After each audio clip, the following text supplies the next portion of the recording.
I mean, it's Cooper Rush worth 2.5 points? Are you kidding me? I thought this was a jitty. It looks like Saquon Barkley, John. I don't know. You can say the same thing about Creighton. Okay, they had the one good game against Kansas at home. When Toast talks about the kicking market, it's like some earth is flat shit. Andy, true or false, this is going to be a dog walking. Dog walking. This is my dog walking of the day. I think it's going to be very ugly. Dog walking. I think this is going to be ugly. Hey, get the sauce. Greetings, everybody. Happy Thursday morning to you all. Hope you all had a nice Wednesday. I think I had about a break-even day. I think I had 2 wins, too. I will have to look. I think I had around a break-even day. I'll have to check it out. Tom is here for your bi-weekly reminder that the clock is ticking if you're trying to get in on the Circa Survivor, Circa Millions. The NFL season is right around the corner. If you are trying to get in those contests and are not in the state of Nevada, this is the guy to talk to. So, Tom, I think the perfect topic here is how does the holiday scheduling work? Because I'm in both contests and I actually don't even know the answer to this question. So Thanksgiving and Christmas, what are the rules for those weeks? The one thing that makes this Survivor contest different than most others are the fact that you must play the holidays. So those are actually separate, their own separate weeks. The Survivor contest goes for 20 weeks. The NFL is only 18. That's because Thanksgiving Day, in the Wednesday game before and the Friday game after, those 5 games constitute what they call Thanksgiving week, which would be week number 12A on the Survivor schedule. You must play one of those 5 games. Okay, so this is these 5 games right here are referred to as 12A. Got it? Yep. Then if you survive, you play again for the weekend. Same thing happens at Christmas. There are a game on Christmas Eve, 3 games on Christmas Day.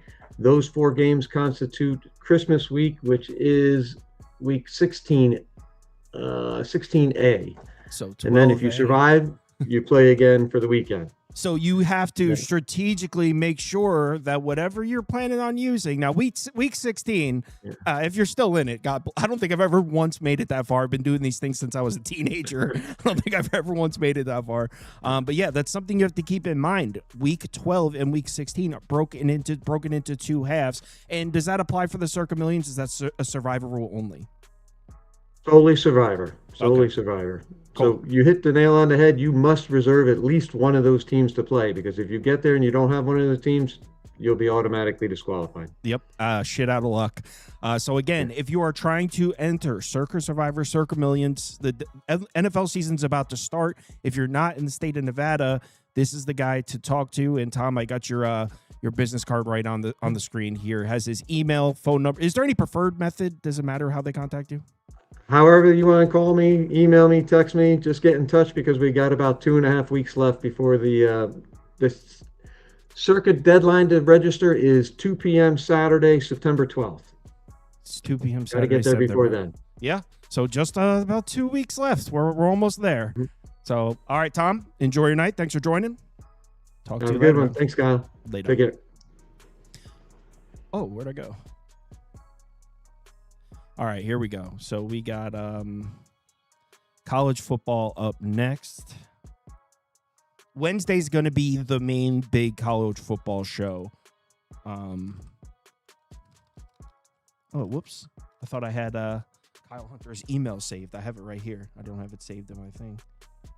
1 second.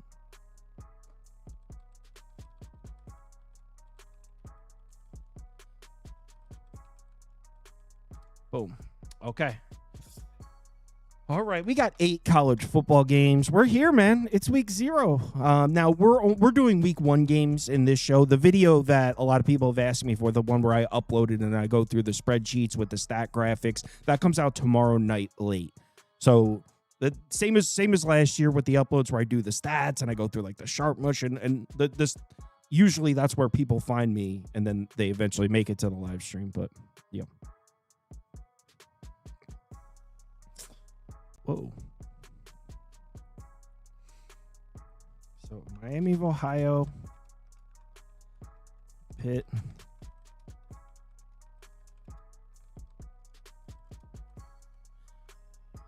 All right, we've got 4 minutes till they get here. Polls up. All right, what do you guys want to chat about for 4 minutes?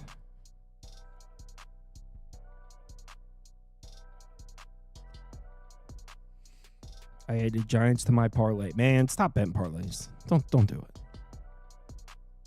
Why are my comments deleting? I'm seeing them. The Athletics ended up winning that. I had Athletics first 5 and it lost. I turned it off. Wow, they came back and won. Of course they did. Would have been nice.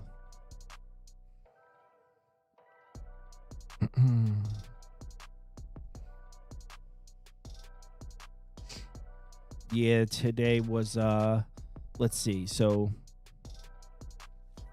what did I lose? Where the hell was? So I won Rangers White Sox over. I won the Ryan Gusto pitcher prop thanks to Spoon. I lost Boston team total over, and I lost another one.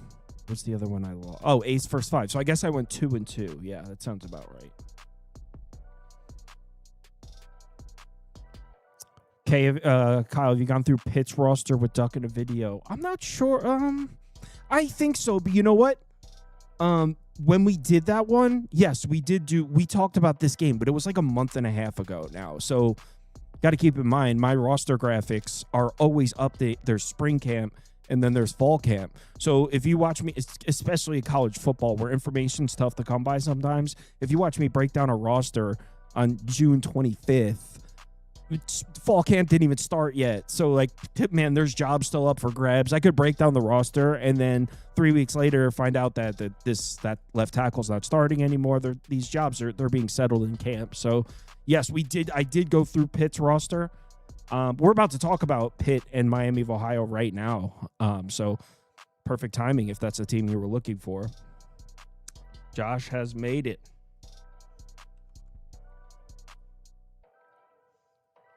What's up, man? What's happening, man? How you doing? Doing well. Got my graphics together. I'm making my first college football. You know, I do those long like stat breakdown videos for college football. That I was doing them last. So it was kind of dusting the cobwebs off the templates. Haven't touched those since like the NFL playoffs. So yeah, felt good. We're here. Kind of a fun thing. Yeah, there we go. We got FCS football tomorrow.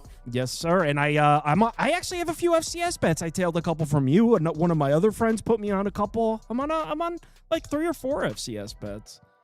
What do you have? So I'm on the 2 I tailed for you. I tailed those 2 unders, the Lafayette and the Villanova, and I'm also on another under, which was, damn it, I'll tell you in 1 second. Was it? God damn it! Let me find it now. I tailed though. It was Norfolk State Old Dominion under 55.5. Yeah, that'll be on my card for week 1. Norfolk State's a major under team, and Old Dominion will be this year as well. It's going to be low and slow. Norfolk State's been a good under team for years. It's just not working with Michael Vick offensively there. It's going to be a big problem. So that's actually a very, very good bet. Yeah, 55.5. I was told it'll close well. And I was will close well. Yeah. Kyle, what's up, man? How was your summer? Good, man. How have you been? Things are good.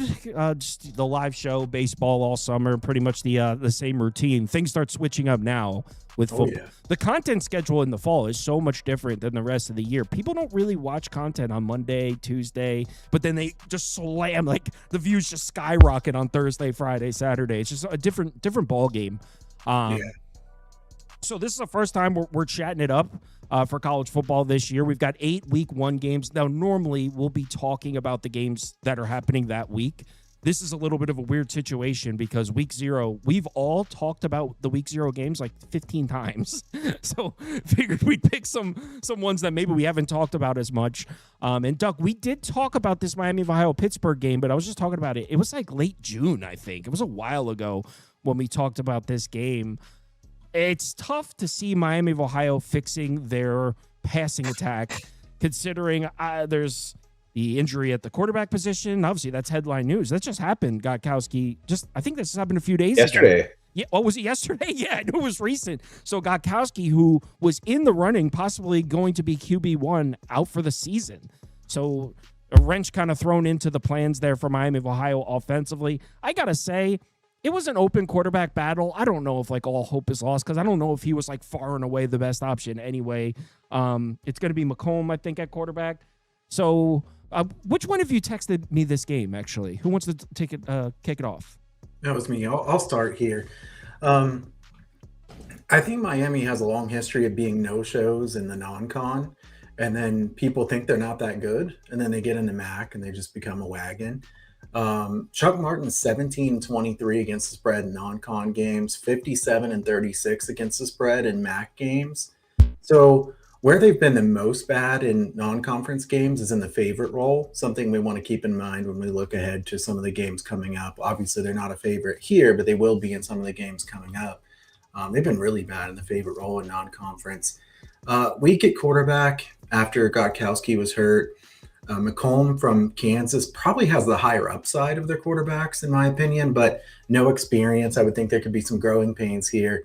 Remember, though, some people are like, well, they don't have a good quarterback. Miami needs good quarterback play. I don't really think they got good quarterback play last year either. I mean, DeQuan Finn quit the team in the middle of the season, and he wasn't exactly lighting the world afire. So I think, maybe too much is made of the fact that they're not really great at quarterback. Now, having said that, here, their strength is the trenches. And against MAC teams, I think their trenches will be an advantage. But against Pitt, I don't think they're going to have an advantage in the trenches here. Pitt defensive line should be in the backfield a lot. For McComb, I think it's a tough ask for him to be ready to go against this Pitt defensive front getting in the backfield a lot here. Pitt's offensive line on the other side was a weakness last year, 77th in run blocking grade at PFF. That needs to get better. Can they run the ball well here? I think Miami's linebackers are really good. McCain's a star, leader of the defense. Pitt kind of lacks the big playmakers on the outside on offense. I think the best teams will be able to bottle up their offense because they don't have that big playmaker like they've had in the past with Reed. Miami likely plays really slowly here. I think they struggle to score. I don't know that Pitt's going to pile up tons of yards or points either, but I do think they'll move the football and score a decent amount. Our spot to back Miami, Ohio will come later in the season. So let's be patient. My leans here are either Pitt or the under. Alternatively, you could just take Miami team total under. But I think Pitt minus the points will get there here in this one. That's what you just said, very similar to the notes I have written down for this game. Pitt's offense, Cade Bell's going to have them running 1,000,000 miles an hour, but like Kyle said, where are the game breakers? Kenny Johnson's gone. Desmond Reed is gone. Granted, he was injured for a lot of last year. So they don't really have like the explosive playmakers. So, and if you remember Pitt's offense last year with Heinzel, they were breaking some big plays. So yeah, there's some concern there. Miami of Ohio always has a tough defense.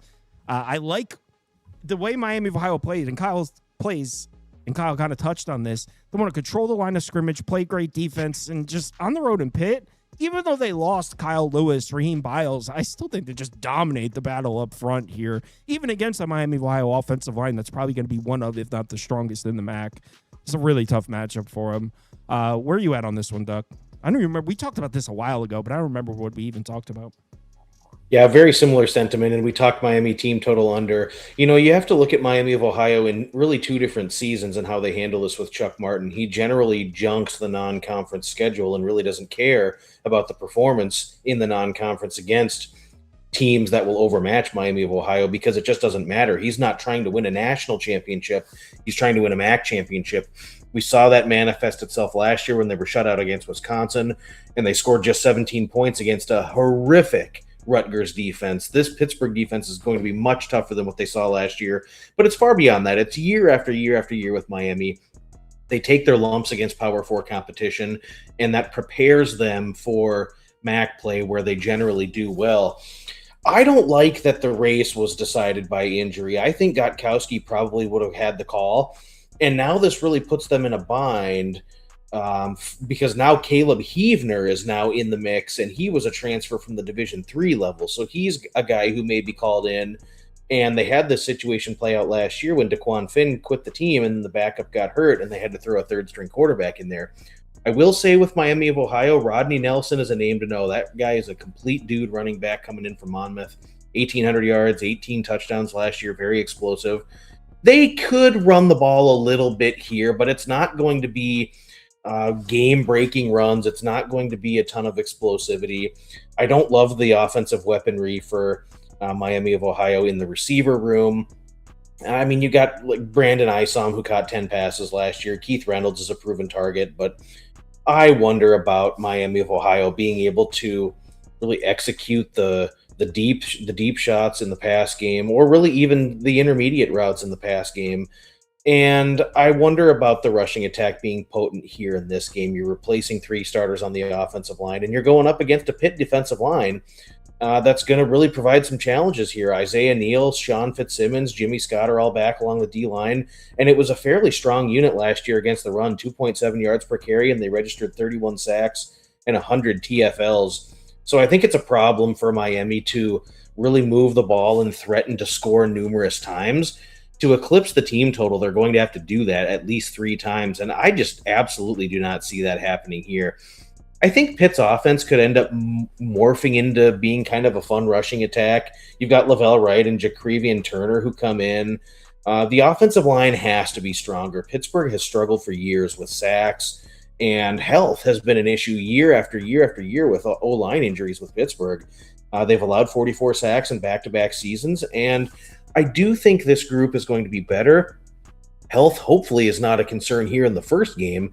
And I think Henschel last year, when he was thrown in midway, he held the ball too long, and that procured some of the negative plays. I think he'll be a little bit more comfortable in the system.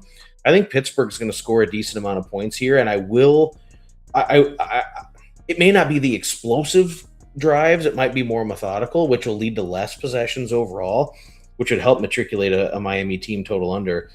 The thing for Miami defensively is the loss of Adam Trick cannot be understated. And I don't know if they replaced his production adequately. The linebacker room is great with McLean and Blaine Murick who come back.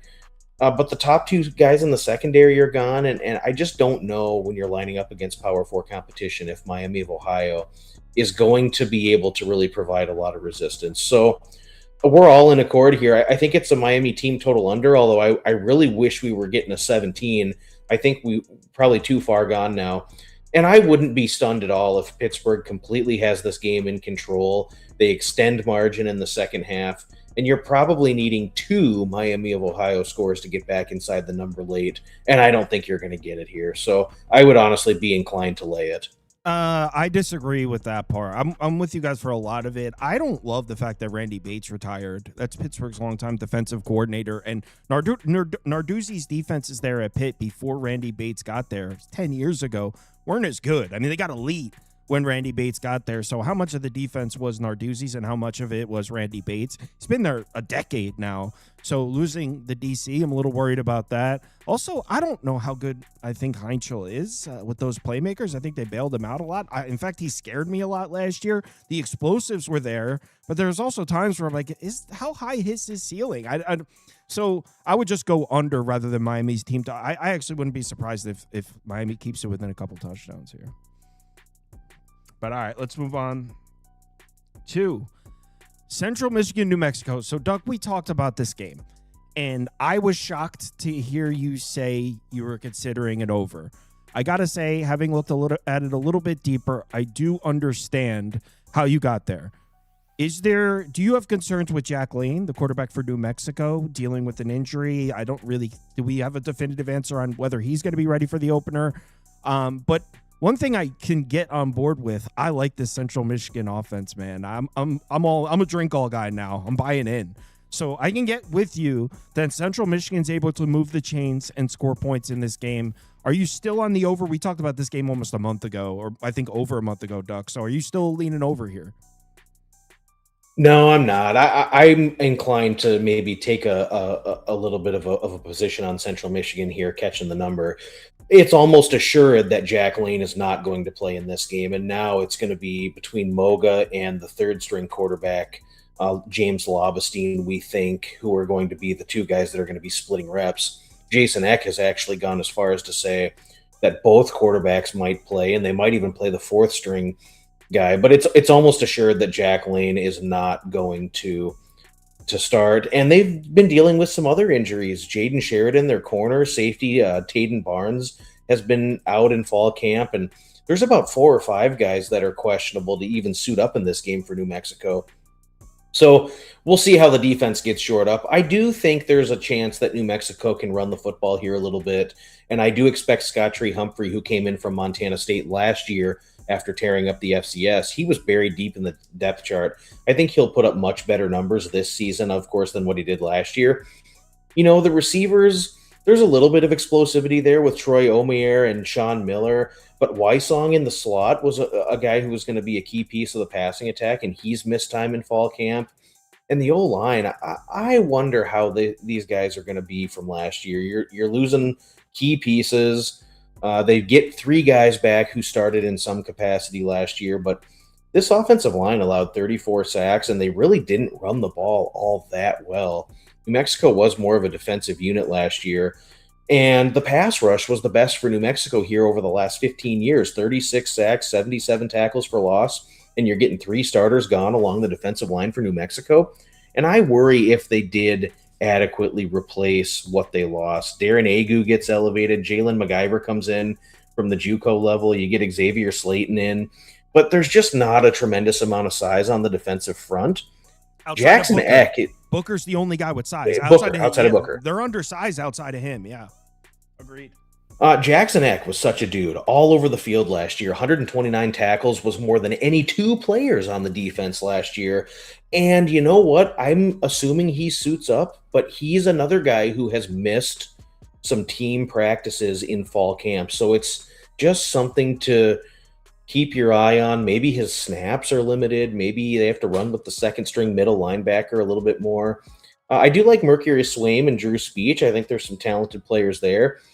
You know, the secondary at times got shredded against competent passing attacks. I don't know that Central Michigan is equipped to necessarily take advantage of that, although they could pull the pass okey dokes like Army and Navy do at times with the rush heavy attacks, and then you sneak a tight end or a running back out and maybe get some of that. They do, a couple guys in the secondary are back, a couple are missing, but we'll see. If Austin Brawley comes back fully healthy, I think the secondary could round out to be okay.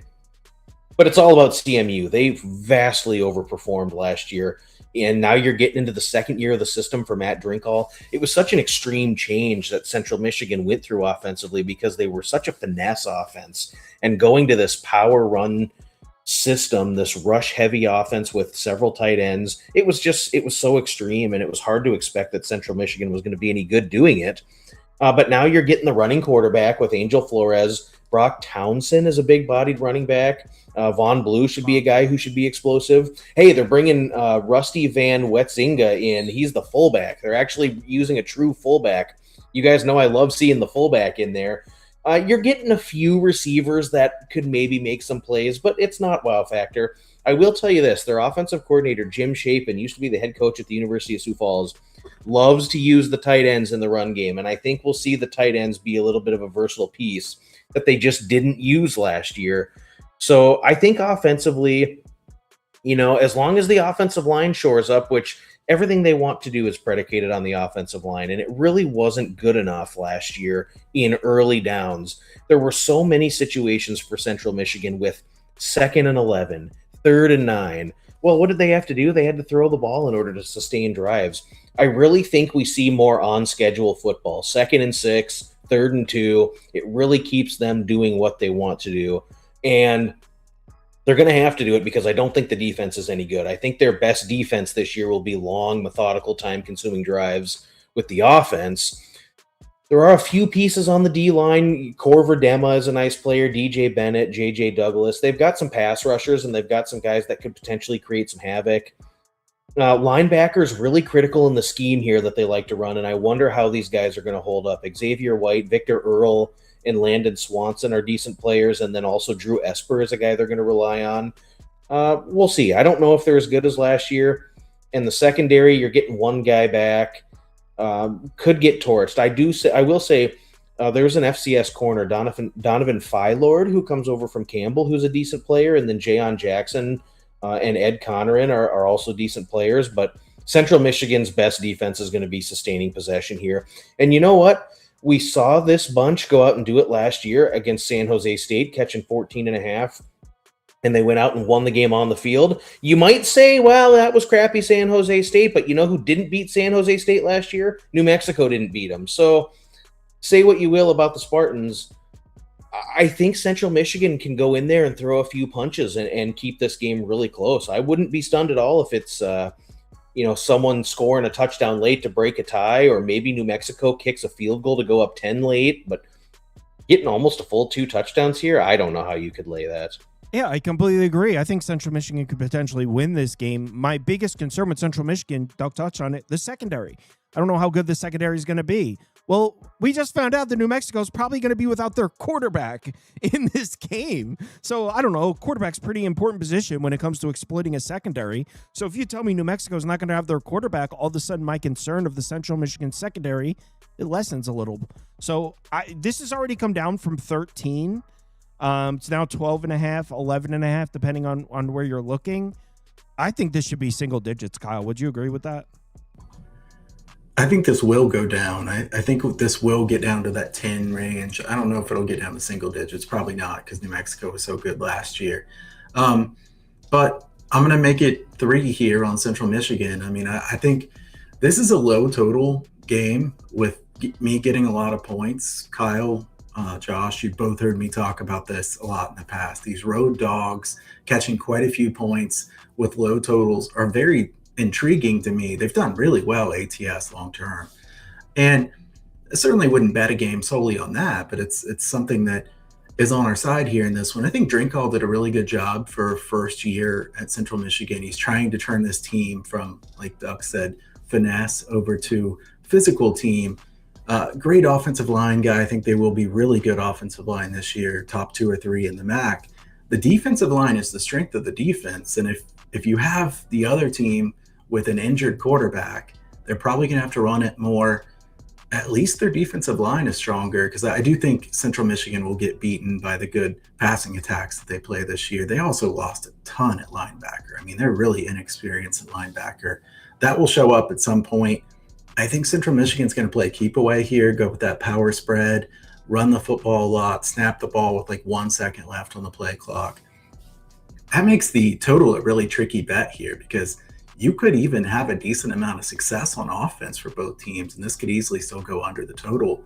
I think Flores is a good runner, questionable throwing the ball. Langston Lewis is the one guy that's kind of a big playmaker on the outside. New Mexico will look quite a bit different without Lane. Moga, supposedly a good runner. Omir from UNLV is a really good pickup, but he will help them quite a bit this year. I think they'll utilize the tight ends a lot.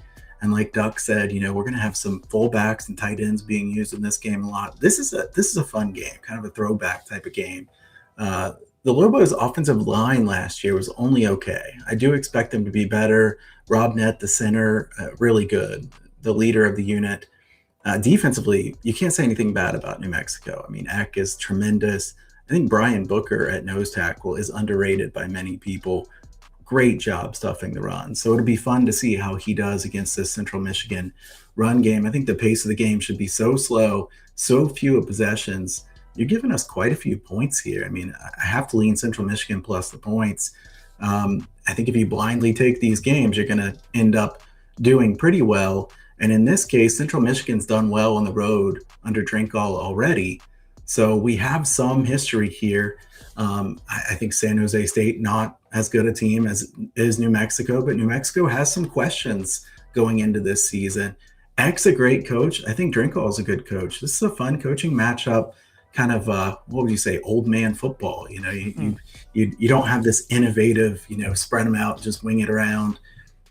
This is one I want to keep an eye on here quite a bit when it comes up, but I think plus 11.5 is going to close well. I think this will go down as more people find out about the injuries for New Mexico, and this low total, I don't even know what I would take on the total. I'd probably lean to the under just based on the pace, but I would rather bet the side here. I think this will be a relatively close game.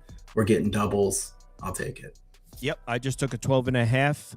I think this should be below 10 personally if Jack Lane's not going to play, and it sounds like Duck's pretty confident that he's not. From what I read, it didn't look very good either.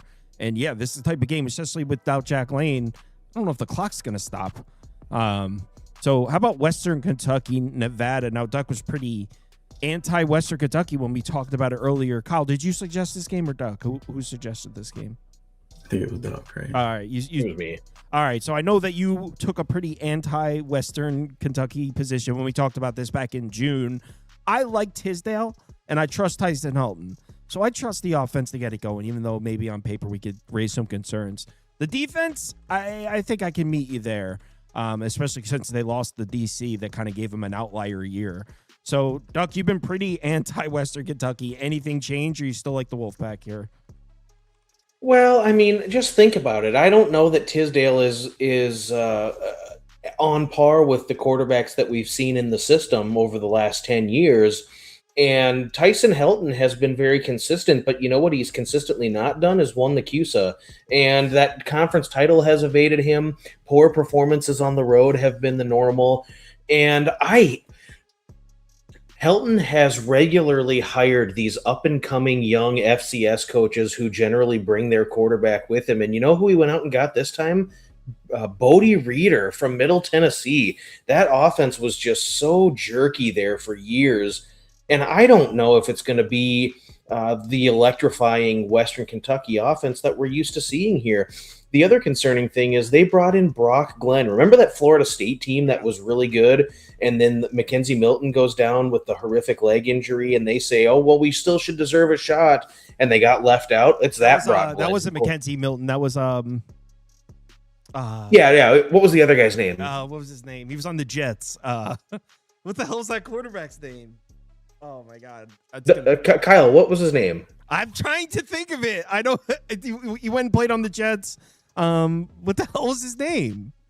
The quarterback for Florida State who had the horrific injury. Who got injured, and they were like, we should. And then Georgia beat him like 52-6 in the bowl game. 63-6 or something. Jordan Travis, right? Yeah. Jordan Travis. Okay, so that was that Brock Glenn that they're bringing in, and they lose some weaponry. They have a few guys back. Katie Hutchinson and Cam Flowers are decent receivers. Jay Allen is a decent running back who comes over from Tulsa. But the O-line is a complete revamp. 1 starter back and 9 transfers on the 2 deep. It's going to take time to gel, and they're going to have to figure it out for 3 weeks on the road. Absolutely count me out on this offense being anything in the first 3 weeks of the season. Defensively, this front may be the worst front in the entire conference outside of Sam Houston State. They haven't been able to stop the run for years, and they will not be able to this year either. Vincent Sneed is probably the top guy, and I think he's a fairly talented player. Keywan Murphy can at least attempt to be a hole plugger. He goes 320. Saku Peters and Zequay Lawton, they're okay, but there's just not a lot of wow factor in the front. Not great at linebacker. You're getting 3 guys in from the P4, from USC, Wake Forest, and Florida State, who really didn't produce at their previous stops. So now they're kind of coming here late in the career to try to make something happen. We'll see. I do think the secondary is strong. You're getting some really good players returning, like Jalen Lewis and Dave Herrard, who I think are good safeties. And then Tony Newsome and Braxton Myers are decent corners that I think will probably be a really top-notch CUSA secondary unit. But that's really about what they have here. I just don't like it. And there's a couple things for Nevada that I do like. First of all, this team plays very hard for Jeff Choate. They haven't had a lot of success, but they play very strong at home. They've been very competitive at home, and they won a couple games late in the season with nothing to play for. Now you're getting the quarterback battle with Luke Duncan and Carter Jones, and I really think either one of them are going to be better than what they had last year. I think it was AJ Biancio that they started last year, and he was just absolutely terrible. Herschel Turner's a guy who's a nice running back. He'll run on these guys here. He'll get some decent productivity in the game against Western Kentucky. He'll split some carries with Kai Woods and Jamarius Jackson. I think it's a strong running back room. I think the receiver room has some potential here in the air raid system with Marshawn Brown, Gary Grivens, Donnie Cheers, and then they have another guy coming in, Dacian Doss. The O-line, I thought they did okay last year. Cut down on some negative plays and cut down on the tackles. You're getting 3 starters back. You're getting both tackles back, and the right guard is coming back, Snoop. And so I think there's some talent here on the offensive line to be able to run the ball. And they don't love running the ball all the time, but they're going to run it on Western Kentucky here. So I don't know. La Barbera might be the best defensive player in the entire conference, and I think they're going to put the pressure on Western Kentucky. I don't think it's going to. One thing I like about Nevada as well in the secondary is they have big, physical, strong corners. If you look up and down the corners, they're 6'2", 6'3". Larry Turner's in from San Jose State, and then Bishop Turner comes back after playing here last year.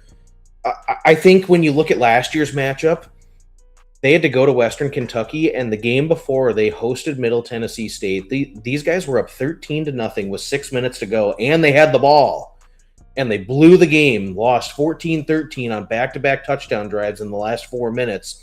And then you have to get on the plane and go to Bowling Green, Kentucky. I get why it didn't work. But this is a little bit of a different situation here, and we might see some threes flash, so you could hold off for that, but I would play Nevada on the money line. I think they win this game outright. Nevada's going to run the ball. Man, Brett Bartolone is the new OC. He can't even spell run. He was with Dion at Jackson State. He was with Dion again, Coach Prime at Colorado. They have never been able to run the ball. This dude wants to run it. Put the tape on against Western Kentucky, and you'll see how they can run the ball. Oh, man. They're going to run.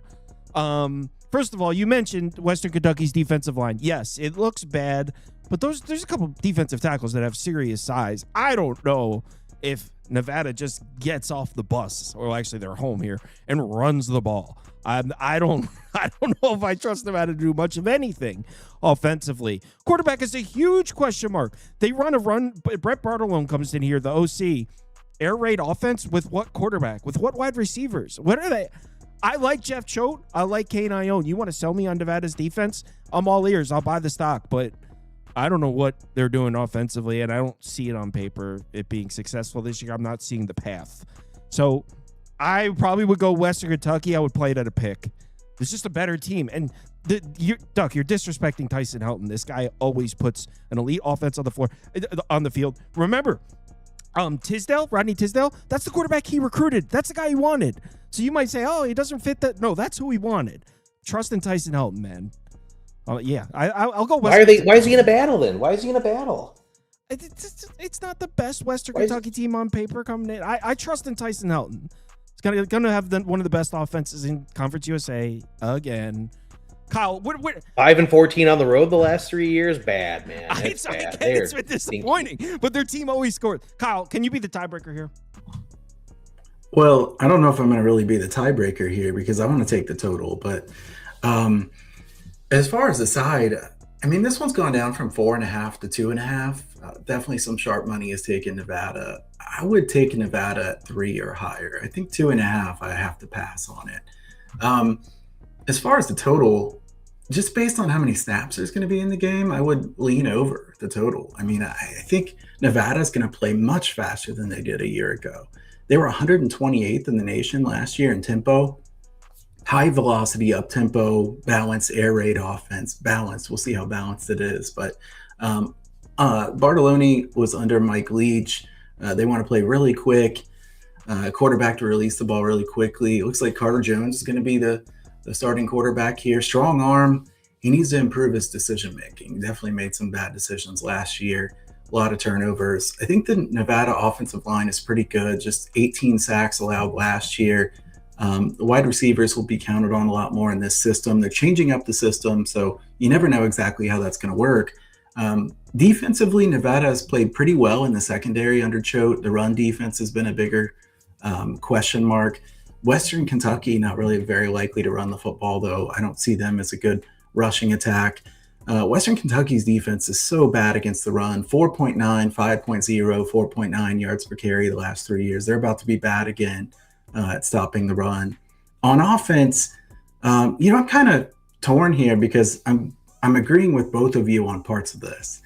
I do agree with Sauce here that Helton has been able to get a quarterback to be good every single time. So I want to trust that Western Kentucky is going to be good quarterback-wise. I think they'll get pretty good quarterback play because I've seen it so many different times, even when I thought they might not have it. The wide receivers are not great. At the same time, Western Kentucky has been atrocious on the road. Do I want to trust them to come out here to Reno and win a game? I don't know. I mean, is a team that they might be able to handle the short road trips. This is a really long road trip. I want to take Nevada if I get 3 or more. I can't take Nevada at 2.5. I lean over the 52.5. I probably won't bet this game. To be honest with you guys, some of the team talent rankings have Nevada as the more talented roster. I mean, they just haven't put it together. So I don't know. I get why the Sharps have taken it down. It's just, this is too much of a move for me to still be wanting to take Nevada. So I'm going to lean to the over, but probably not likely to make my card. Duck, if you remember, I believe when we talked about this game that I suggested over, and I think we both kind of agreed when we had this same discussion about a month and a half ago. I think we both agreed. I remember saying I like the over as well. Brett Bartolone, the new OC for Nevada. Air raid, man, that's a Coach Prime guy. He's been with Coach Prime the last 4 years. They want to throw the football. I don't know if they're going to throw the football with Carter Jones at quarterback. I mean, pretty sure Carter Jones' last 4 games at quarterback was 1 touchdown, 7 interceptions or something. Not great. Not great. I actually leaned to the under in this matchup. I don't think I'm not going to play the under, but I think the offensive coordinator is going to call the game to exploit the weakness of the defense. And I think they're going to, even if they do play fast, I think they're going to run the football. I don't see a ton of explosive plays garnered in the pass game against the secondary. I think the strength of the offense is going up against the strength of Western Kentucky's defense, and that is not necessarily a favorable matchup. So I think Nevada, you've got a game plan to try to run the ball here against these guys. And, did we get elite quarterback play from Western Kentucky last year? The quarterbacks combined for 13 interceptions, 21 touchdowns. They completed 65% because a lot of the passes were short, but I think it's dink and dunk for Western Kentucky. I was not impressed with what we saw from Maverick MacGyver or Rodney Tisdale last season. And I wonder if Nevada's front can put the heat on these guys and really create some problems for Western Kentucky. It was an under last year. The game was a hard trend to the under. They got to them last year and really thwarted what WKU wanted to do. I don't love the total, but if I had to play the total, I would play the under. Wow, we are so opposite on that game. But I'm going to play Nevada at 3 or more. If I can get Western Kentucky money line in the -110, -115 range, I would love to play on the other side of that and then tweet you when I win. Love it. There's nothing I'd love more. Speaking of games me and Duck talked about, we are in heavy agreement on this one, Duck. We got 53.5, I believe. I still think it might be a little bit high. For those of you that didn't tune in a month and a half ago, Duck, do you still think the total's too high? We got under 53.5 earlier. Do you still think the total's too high at 51.5? Well, you took the under. I took Boston College.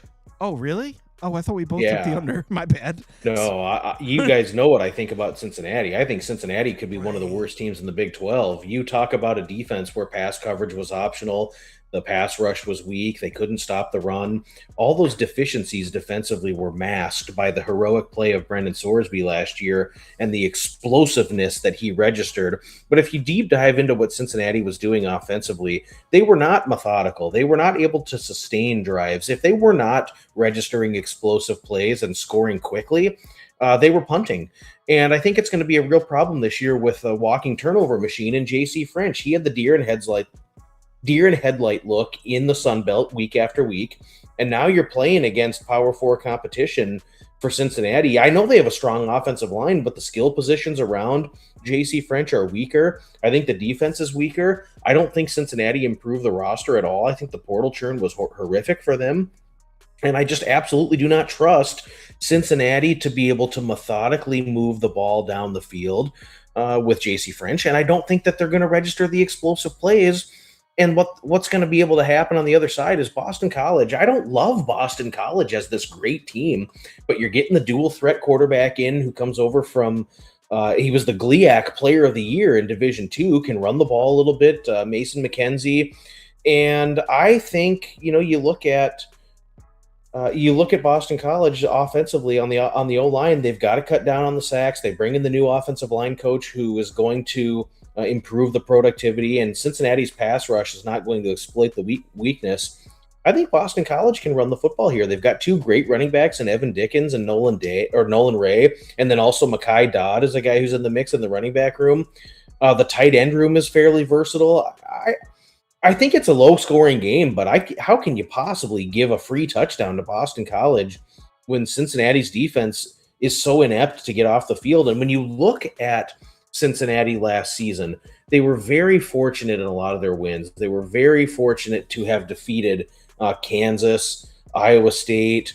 They scored a late touchdown to beat Central Florida by 9, but that was a razor-thin margin there. And then the team folded so badly against some of the stiffer competition in league play. I don't like Cincinnati this year. I think it's a huge problem with the defense. I don't think that the talent addressed what they have going on the defensive side of the ball. And I think Boston College is going to go in there and give these guys a real game. I wouldn't be stunned if either one of these teams is kicking a field goal late to win. So I agree with a lot of what you said. Obviously, I took the under instead of Boston College. So you mentioned Mason McKenzie comes over for transfers in for Boston College to play quarterback, dual threat guy, GLIAC Player of the Year. Who was the GLIAC Player of the Year 2 years ago, Duck? Trivia. I know it was because he played at Ferris State, and now he plays at quarterback at Ole Miss. Yeah, Trinidad Chambliss. So the quarterback for Boston College, same thing. Play a GLIAC Player of the Year, now transfer to the Power 4. Kind of the same character development there. But what I got out of it is not kind of similar to Duck. It's not that I think Boston College is going to be great. I think they're going to try to be more conservative offensively. I think they're going to run the ball. They've got two great running backs. They've got a quarterback that can run. Cincinnati's defense, I mean, I actually don't think it's in as bad a shape as you made it out to be. Nate Woody comes in. He built a really nice Army defense in 2024. They couldn't defend the pass last year, but there was a good Nate Woody defense on the horizon. Can't fix it overnight. Yeah, I don't disagree with that. But if you actually just look at Cincinnati's defense on paper, it's not like there's talent there. It's not terrible. So the reason I took the under, I agree with a lot of what Duck said. I like both these secondaries. I think both teams think they can win this game by running the ball. So I think both teams are going to do that. And I just think I thought 53.5 was too high. I think this should be like 47.5, 48 personally. So even if I didn't already bet the 53.5, I would still take under at 51.5. I think we're going to see a lot of running the football in this game. Like I said, I think both teams feel that they can win this game running the ball. Kyle? Yeah, I mean, it's hard to argue with that. And I mean, while I think McKenzie could do well, I don't think he's going to have the same success that the 2 years ago player had in Chambliss. Probably not on the same level there. Golday was such a good player for Cincinnati's defense. Losing him really hurts a lot. He cleaned up a lot of messes, and even with him, they struggled quite a bit. So I don't think Cincinnati's defense is going to look good for the season. But I don't think Boston College's offense is going to do much against anybody. The passing game, it really concerns me a lot. The passing game, they don't have wide receivers that are playmakers. They have to run. They have no choice but to run. But if you look over to Cincinnati, I mean, what do they have to do? Guys, what is there to make us think that French would have success here in the Big 12? I mean, he didn't even play very well for Georgia Southern. I mean, 12 turnover-worthy plays, 12 big-time throws last year. Why would he jump up to this level and then have success? I mean, the only thing you could argue is he has a great offensive line in front of him. Other than that, I can't think of any reason to think he'd have success. I don't trust him. I think the Boston College offensive line is their one strength. The same thing can be said about Cincinnati. So I agree with Kyle in that, under makes sense because I think the clock is going to be running like crazy here. Against other teams, I think these defenses can be got. I don't know that the opposing offense here is going to be the right one to do it. Cincinnati just has one really strong unit on their entire team, the offensive line. How far can it take them? That's kind of the question. BC was -9 in turnover margin last year. Some regression toward the mean is likely going to help them a bit. It's hard to find too many good things to say about Boston College. I don't want to sit here and say, I really trust Boston College. They're really good. The Liberty and Maryland transfers at running back should help quite a bit. The pass game, I think, will be non-existent much of the season. But the reason I lean Boston College here is I just don't trust Cincinnati laying over a touchdown against anybody. I mean, any kind of power team. I like both of your guys' plays. So you can put up both the under and Boston College here. I think the game script plays well for an under. And if you like under and you think that there's going to be a ton of running, I think it makes sense to take 7 in the hook as well. So I think both of these are good looks. I don't like Boston College as a team. It's more just a fade of Cincinnati. I'm not going to argue and say, hey, here's why I like Boston College. I'm just saying I don't like Cincinnati. French moves in. What kind of downgrade is it from Sorsby to French? I mean, just off the charts downgrade there. You're not going to see that hardly anywhere. And, if you're going to run the football every single time, most defenses can at least slow you down, make it take quite a while. So if you get some of these drives, guys, we could get a drive here that looks like an Army-Navy game, the old Army-Navy games where it's like 10 minutes. And if they kick a field goal, you're like, this was perfect for the under. Beautiful. So, yeah, beautiful. So I like both. Not a really exciting game, but I think a game that could have some value for bettors. All right. Love it. We're all in agreement here. I didn't go as far to take Boston College, but I certainly would not be laying more than a touchdown with Cincinnati. That's for sure. Boston College losing Lewis Bond on the outside. I don't know how that offense is really going to look. All right. Kyle. Yeah, but the defense really did get bolstered though, because Justin Medlock comes in at linebacker, and then they've got the safety who comes in from Alabama, and they've got 3 seniors in the secondary. So like you said, that secondary should neutralize what Cincinnati went through in the pass game. Yeah, I completely agree. So Kyle, next up we got Marshall Penn State. So me and Doc talked about this game a while ago now. This is another one that we did maybe like a month and a half 2 months ago. Yeah. So Marshall last year, interested to hear what Kyle had to say about Marshall last year. What a weird team. Just to give you an idea of how weird Marshall's season was. So a lot of explosive plays. Their offense had some really nice looking numbers at times. Marshall averaged 5 yards per carry in 5 games last year. They went 5-7. And they averaged 5 yards per carry in 5 games. They went 0-5 in those games. So the games they were able to successfully run the ball, that's when they lost. The offense was really jerky. It was really reliant on these big explosive plays, where there was one game, that wasn't the Coastal game, I forget which one it was, where they put up like 41 points, where if you watched it, 28 of their points were like weird plays where the guy caught it, randomly broke 4 tackles and somehow went 65 yards, where you're like, was that a good play or was that just the way it happened to go? So I am not really a believer in Del Rio Wilson at quarterback. I know he's coming back. I know the group of 6 guys, they don't get many returning quarterbacks. I don't know how high his ceiling is at quarterback. I personally think Penn State is one of the most slept on teams in college football this year. I don't know in what world people are thinking this team is not going to be good. I mean, Matt Campbell, one of the best coaches in the country, tons of experience everywhere. Maybe not the big Abdul Carter game breaker name on defense, but so I love Penn State. Penn State to play in the Big Ten championship at plus 700 is one of my favorite future bets. So Kyle, I know you're a Big Ten guy too. So what do you think about Marshall? What are your thoughts on Penn State?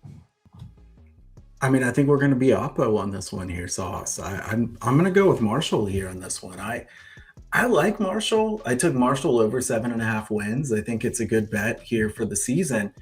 I like Del Rio Wilson. I think if you go back and look at how their games went last year, they were probably pretty unlucky to be 5-7. I mean, this team outperformed my expectations for sure. And I mean, Penn State's been a really popular pick to reach the college football playoff. I get it. I mean, is that because of the strength of the team or because of how easy the schedule is? I mean, I think that's probably more because of the schedule. I think they're a power-rated team in the 20th, 21st, 22nd range. A solid team, not spectacular. I do like the hire of Lynn as defensive coordinator. I think he's very good. Beck's a good player, a good decision maker. Only 9 turnover-worthy plays last year. Hansen and Peoples at running back are pretty good. Certainly no Singleton and Allen. The wide receivers are all right. The linebackers are the strength of the Penn State team. Rojas is fantastic. The defensive line, kind of mediocre for Big Ten. I think Penn State's good. The problem is you're laying 24.5 points. That's a lot of points. And I think Marshall's better than people think. Del Rio Wilson was pretty good. You get a new OC and Smith that's going to bring this hyper fast tempo. I think they're probably going to rank in the top 5 or 10 in the country in tempo this season. So Marshall's going to be really going after it. I I like the fit of the hyper-fast system with Del Rio Wilson, who I think can make good decisions. Really deep set of receivers that I think might be the best receivers in the Sun Belt. Marshall has a defensive-minded head coach in Gibson. I think their secondary is going to be much better. And I like Matt Campbell as a coach. I like him. His teams have started a little slowly, though. He's much better in the underdog role than the favorite, too. 37-23 as an underdog, 49-49 against the spread as a favorite. We remember a couple of those times where the first game of the season at Iowa State, his team did not play very well. They played down to competition. I think Marshall gets up for this game. I don't think Marshall's going to win the game, obviously. I just think 24.5 points is too many to be laying here. So I will take the Thundering Herd. So we're not Oppo. I actually would go here. I would go over the 54.5. Fair, yeah. The way Del Rio Wilson plays, that offense, like you said, fast pace. I think we could see Marshall score an 80-yarder. I also think we could see a pick six or two from Del Rio Wilson. So, Penn State, they should be able to line up. The offensive line is actually the question mark for Penn State, but I still think they should be able to line up, hand the ball off. Rocco Beck's experience. He's got 3 great tight ends to use. They're deep at that position. They're good everywhere at Penn State. So I actually would not lay the big number 1 Penn State. I was more speaking about Penn State on the season. They have one of the easiest Big Ten schedules, and I just can't believe, everyone has found that they had an easy Big Ten schedule. So it's not surprising to hear people talk about that. But you look at the roster, Matt Campbell has put together an excellent defense at Iowa State every single year. Last year was a little down, but the whole secondary was hurt. He's put together a great defense there every single year. He's got talent top to bottom, one of the most experienced teams in the country. I just don't understand why people are not as high on Penn State. I think they're going to be a problem this year, and they're going to be well coached. Duck, where are you at in this one? Well, I won't rehash all of the players from Iowa State that are coming over with Matt Campbell. Matt Campbell came over, 24 players came over. You got players from the quarterback position, receiver, running back, O-line, D-line, secondary.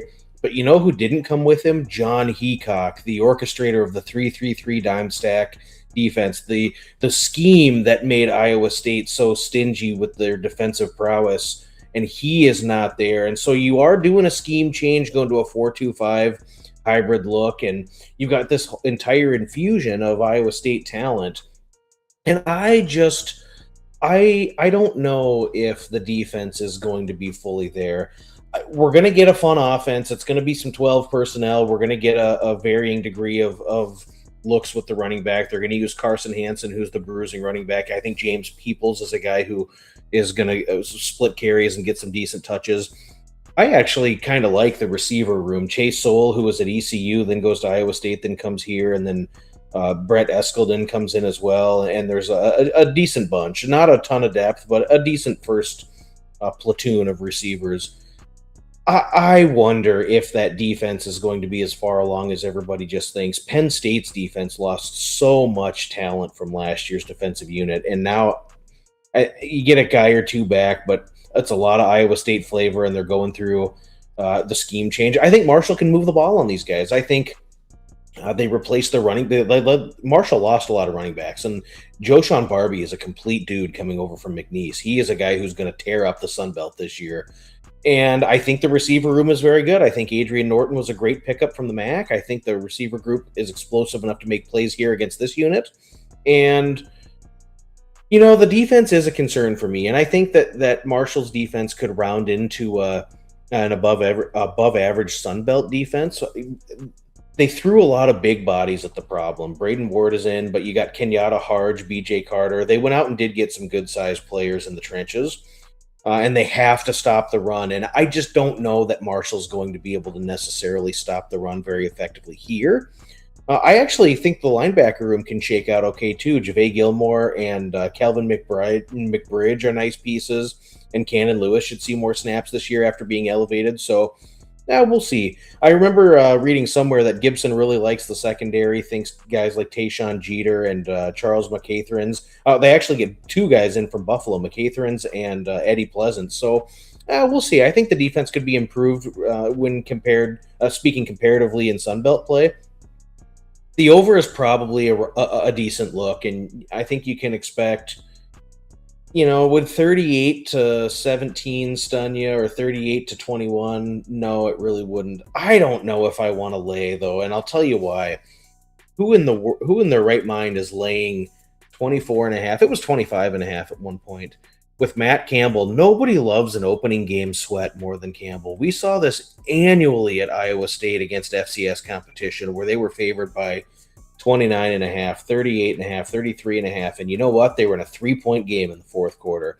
And with the defensive scheme changes and people flying all over the field trying to figure it out with their very first time in the scheme, getting live bullets thrown at them, I could absolutely see Marshall hanging in there. I'm not calling for the Thundering Herd to win this game, but if this game is a 2-touchdown game in the fourth quarter, I won't be stunned at all.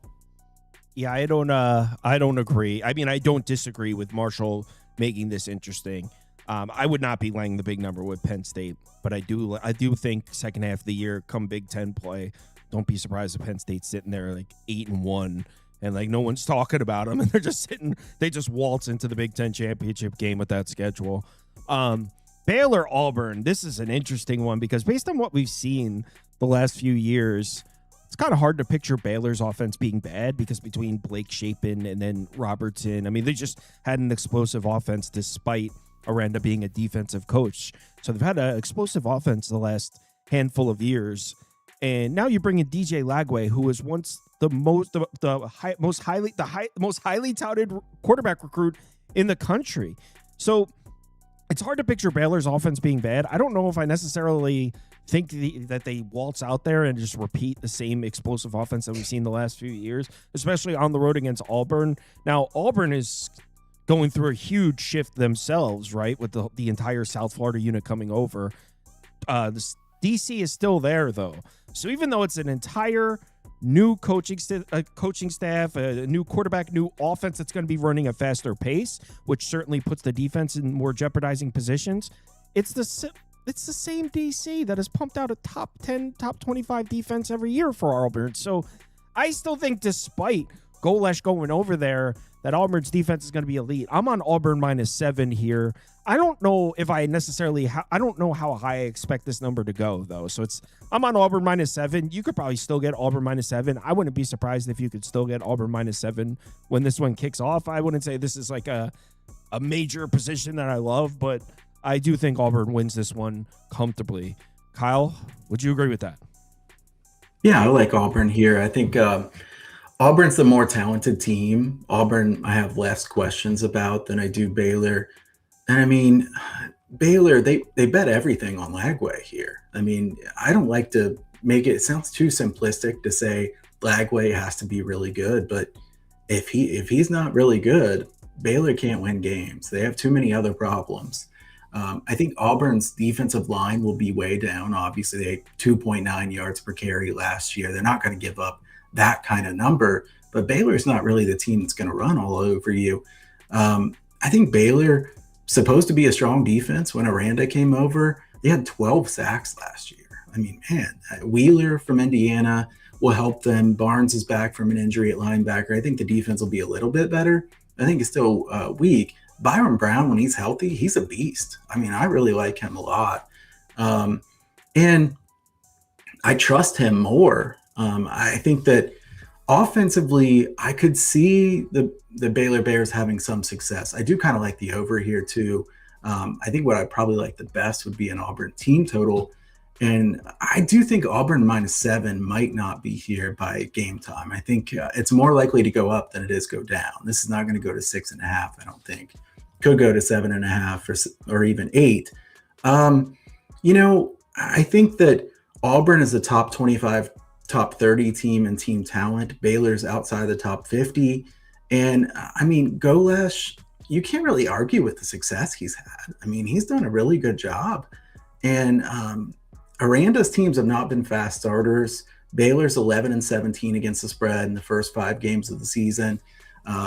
Golesh's teams are ready to go from the jump, 5-1 against the spread in the first 2 weeks of the season, and they're averaging covering by more than 2 touchdowns. So really big covers there. They've really been prepared for the beginning of the season. I think they will be again here. The only question mark I have for Auburn on offense is their offensive line. Wholesale changes there compared to a year ago. I think that they'll be good enough against Baylor. It might be a problem against some of those SEC teams. But in this one, I like both the over and Auburn -7.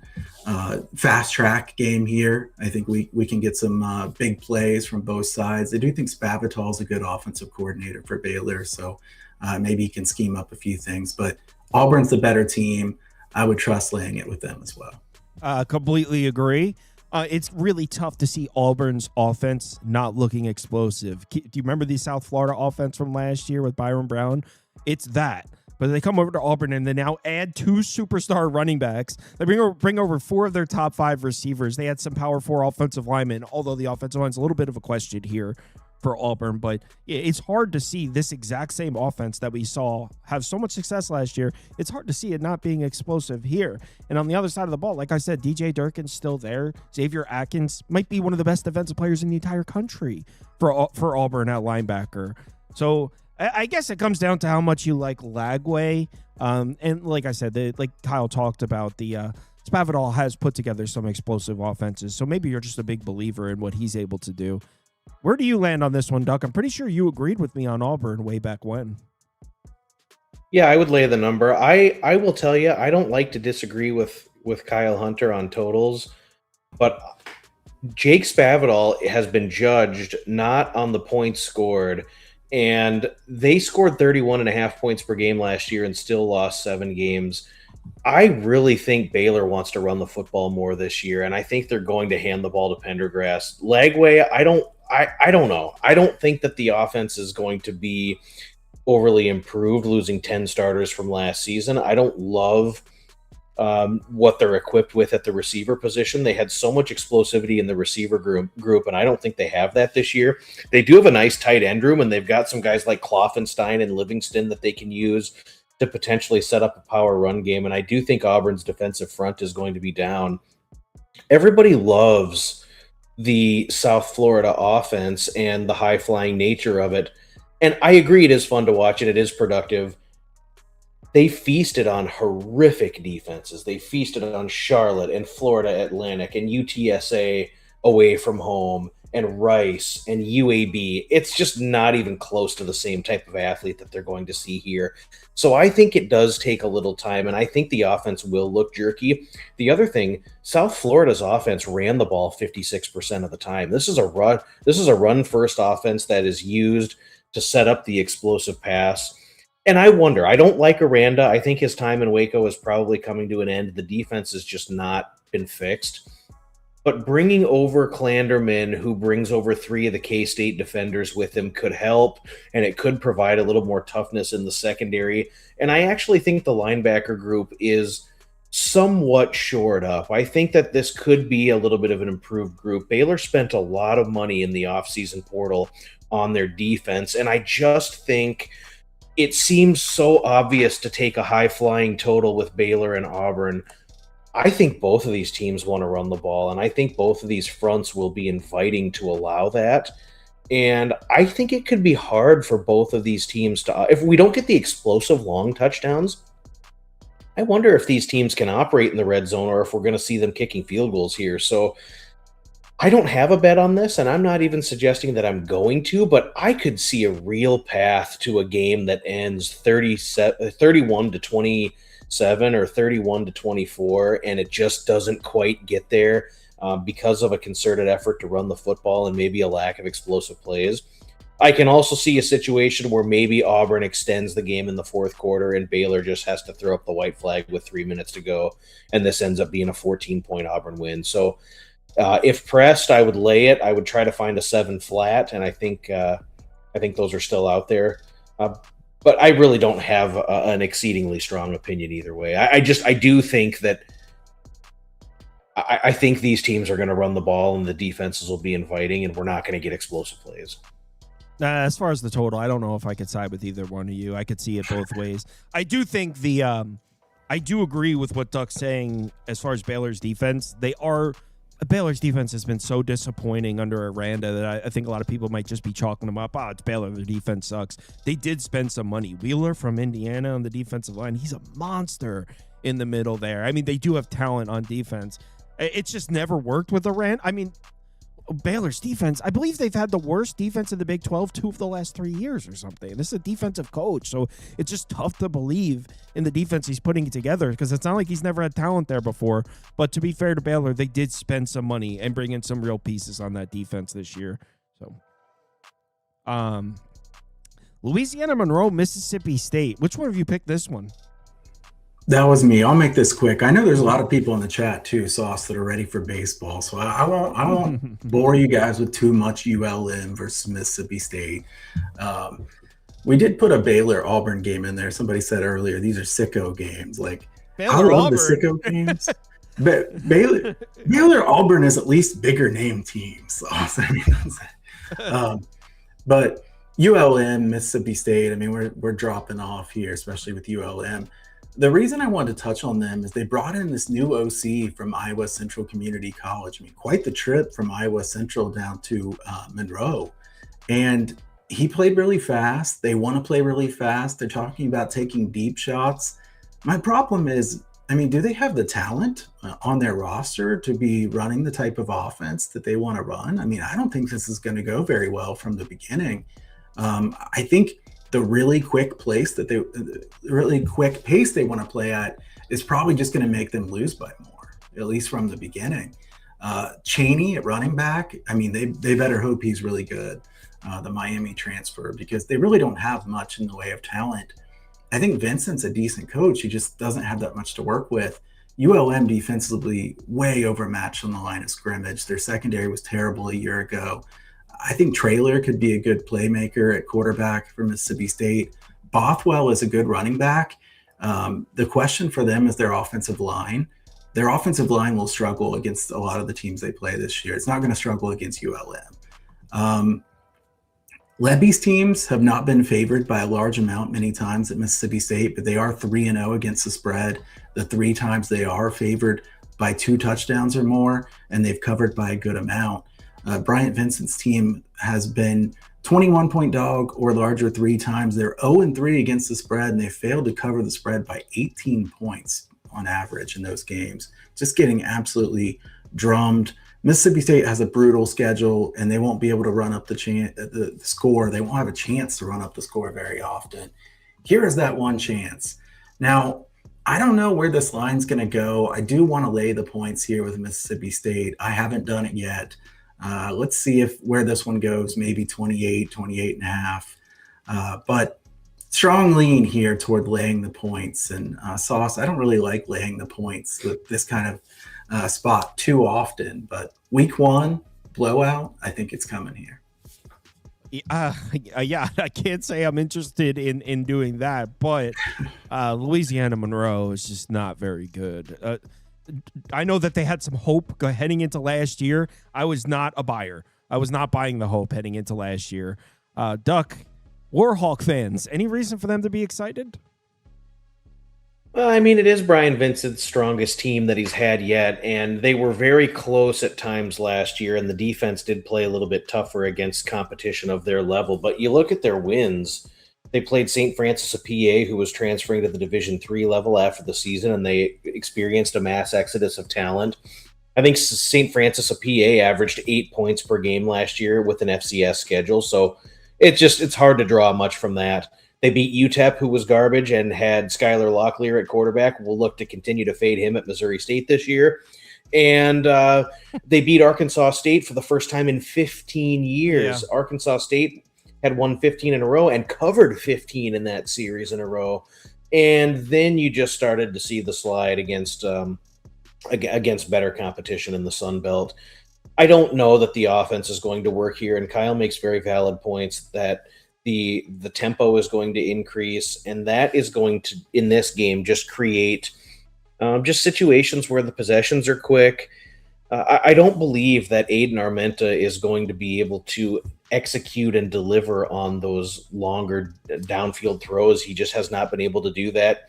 He panics in the pocket. He has to wiggle out of trouble and maybe make something happen. But they're just so overmatched here talent-wise. I don't know that the defense is going to be able to procure a lot of stops, because even if ULM is in decent position. I think Camario Taylor can make some decent plays and put up a big first half point total.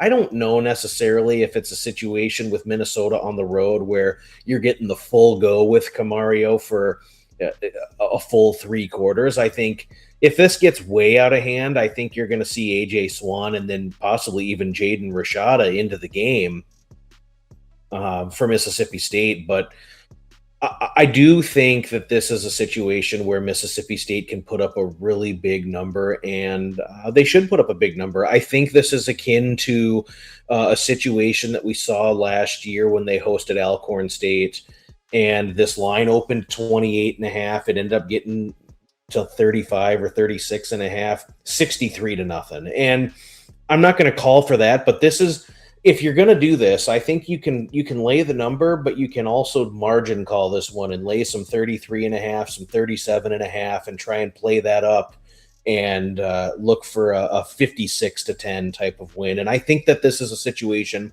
where Mississippi State can certainly get there, particularly if they continue to run their stuff with the backup quarterbacks. If they were to purely go vanilla in the second half, it could look really grotesque, but I don't know that they do that. They don't get a lot of opportunities to really pour it on. And so I wouldn't be stunned here if they put up a point total in the 50s. What you have to ask yourself is if Louisiana Monroe is getting to 24. And they don't score 24 points very often against FBS competition. I think they did once last year. So it's a fairly safe bet to believe that Louisiana Monroe is not going to be scoring a lot of points in this game. Yeah, I would play, if I was to do something in this one, I would play Mississippi State to have like first half team total over 23.5 or something. I wouldn't be surprised if Taylor puts on a clinic there for the first few drives, and then they could either pull them or. But yeah, I would expect Mississippi State to jump out early, make some plays, wow some people. South Dakota State, Northwestern, is that you, Doc? Yeah, and I'll be quick here about this fun crossover game here. South Dakota State's the second highest rated team in my FCS power ratings. They are going to be a lot tougher than what we saw last year out of the Jackrabbits. They had so many injuries along the offensive line and at the quarterback position. South Dakota State had their worst offensive line play in the last 10 years. Chase Mason is their starting quarterback. Let me tell you guys how important this guy is. With Chase Mason at the helm, South Dakota State defeated Montana State, who won the entire FCS national championship, defeated them on the road with Chase Mason. Without Chase Mason, they lost at home to Indiana State, who was complete garbage. So this guy is a complete game changer. He made Feldman's freak list. He can make all the throws. South Dakota State has elite FCS receiver play. Jack Smith is a guy who can score from anywhere on the field. He's also an explosive kick returner. They've got Grayson Gannon, who comes back. Lofton Ogorski is another guy who's going to contribute. The running back room is deep. And South Dakota State is much tougher in the trenches. They're strong defensively for the FCS level. They'll be a very, very stout FCS front seven. This is a unit that is really going to create problems for almost everybody on their schedule. However, the secondary is a full rebuild with 4 guys that are gone, and they've had to pull some talent from places that they usually don't have to go to. So they've pulled some Division II guys in the secondary, and they pulled a corner from VMI. So there could be a propensity here in this game for the Jacks to get beat over the top. I do like Northwestern's tempo that they're going to run with the Chip Kelly system. It's going to be a little bit more dynamic with Childs in at quarterback.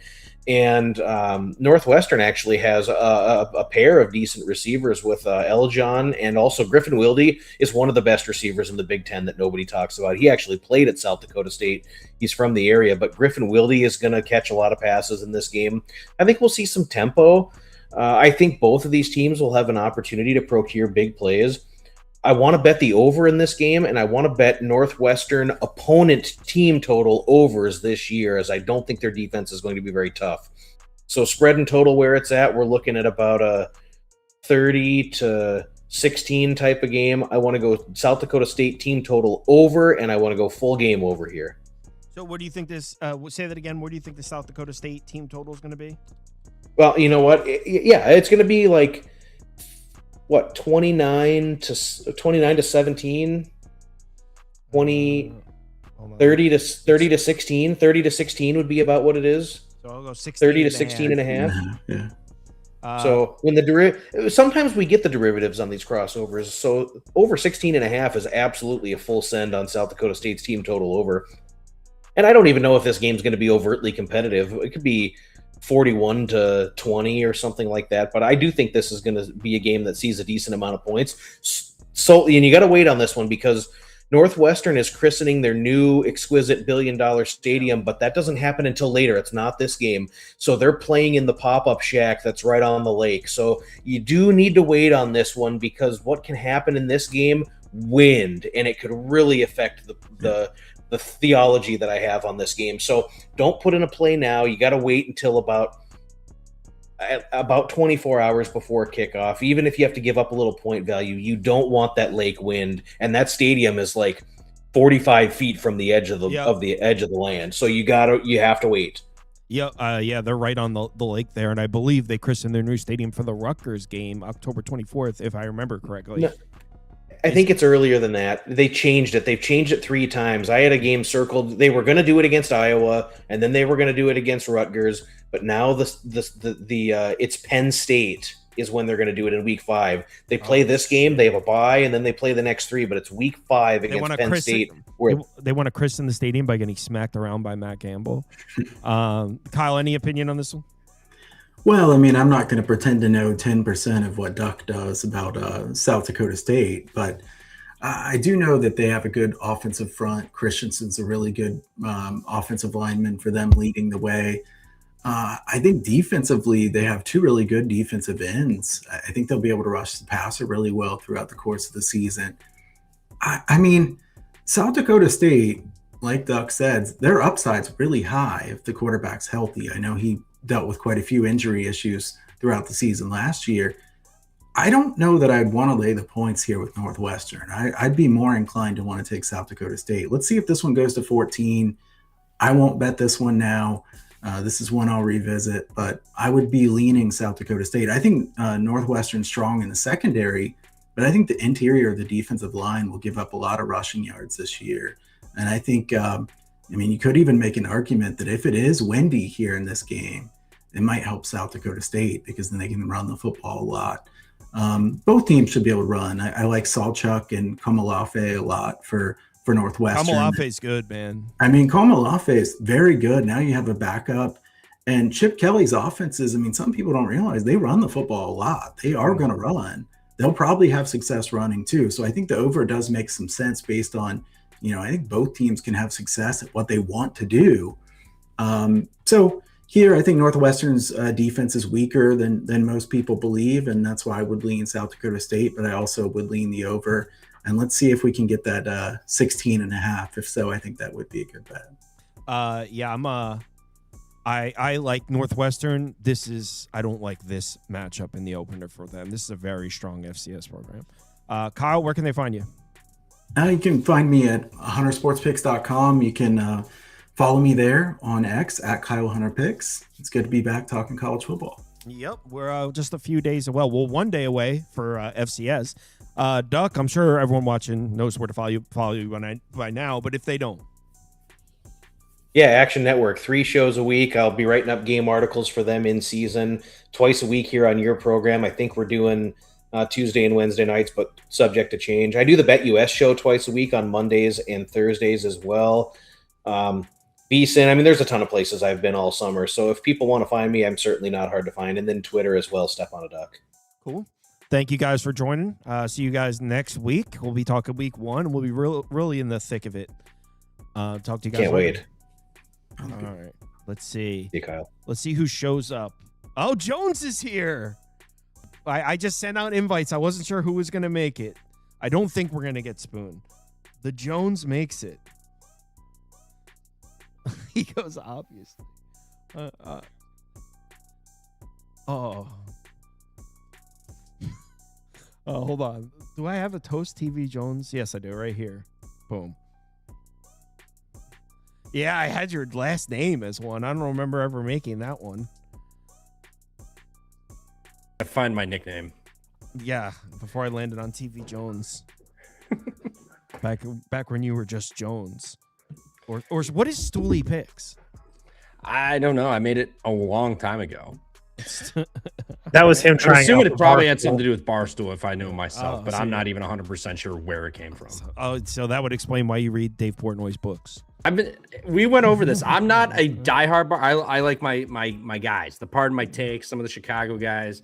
I don't care for that all that other drama. It's all MTV. You're bullshit. probably nuts deep in that, bro. You're probably like watching. No. I did watch their camp though, playing some baseball. I watched about 4 hours of them Bet playing you did. softball. It was awesome. Yo, I bet you it did. is literally Bravo for men.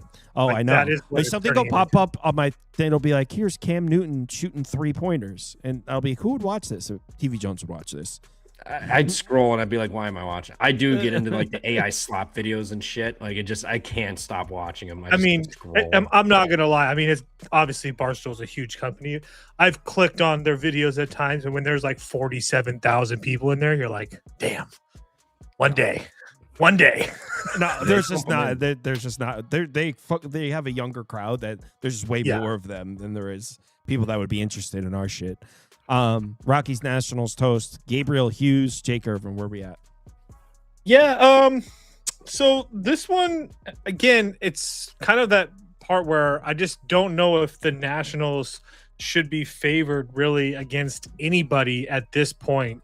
I feel stupid. I've picked the Rockies on the show the last 2 days. I felt pretty confident in it.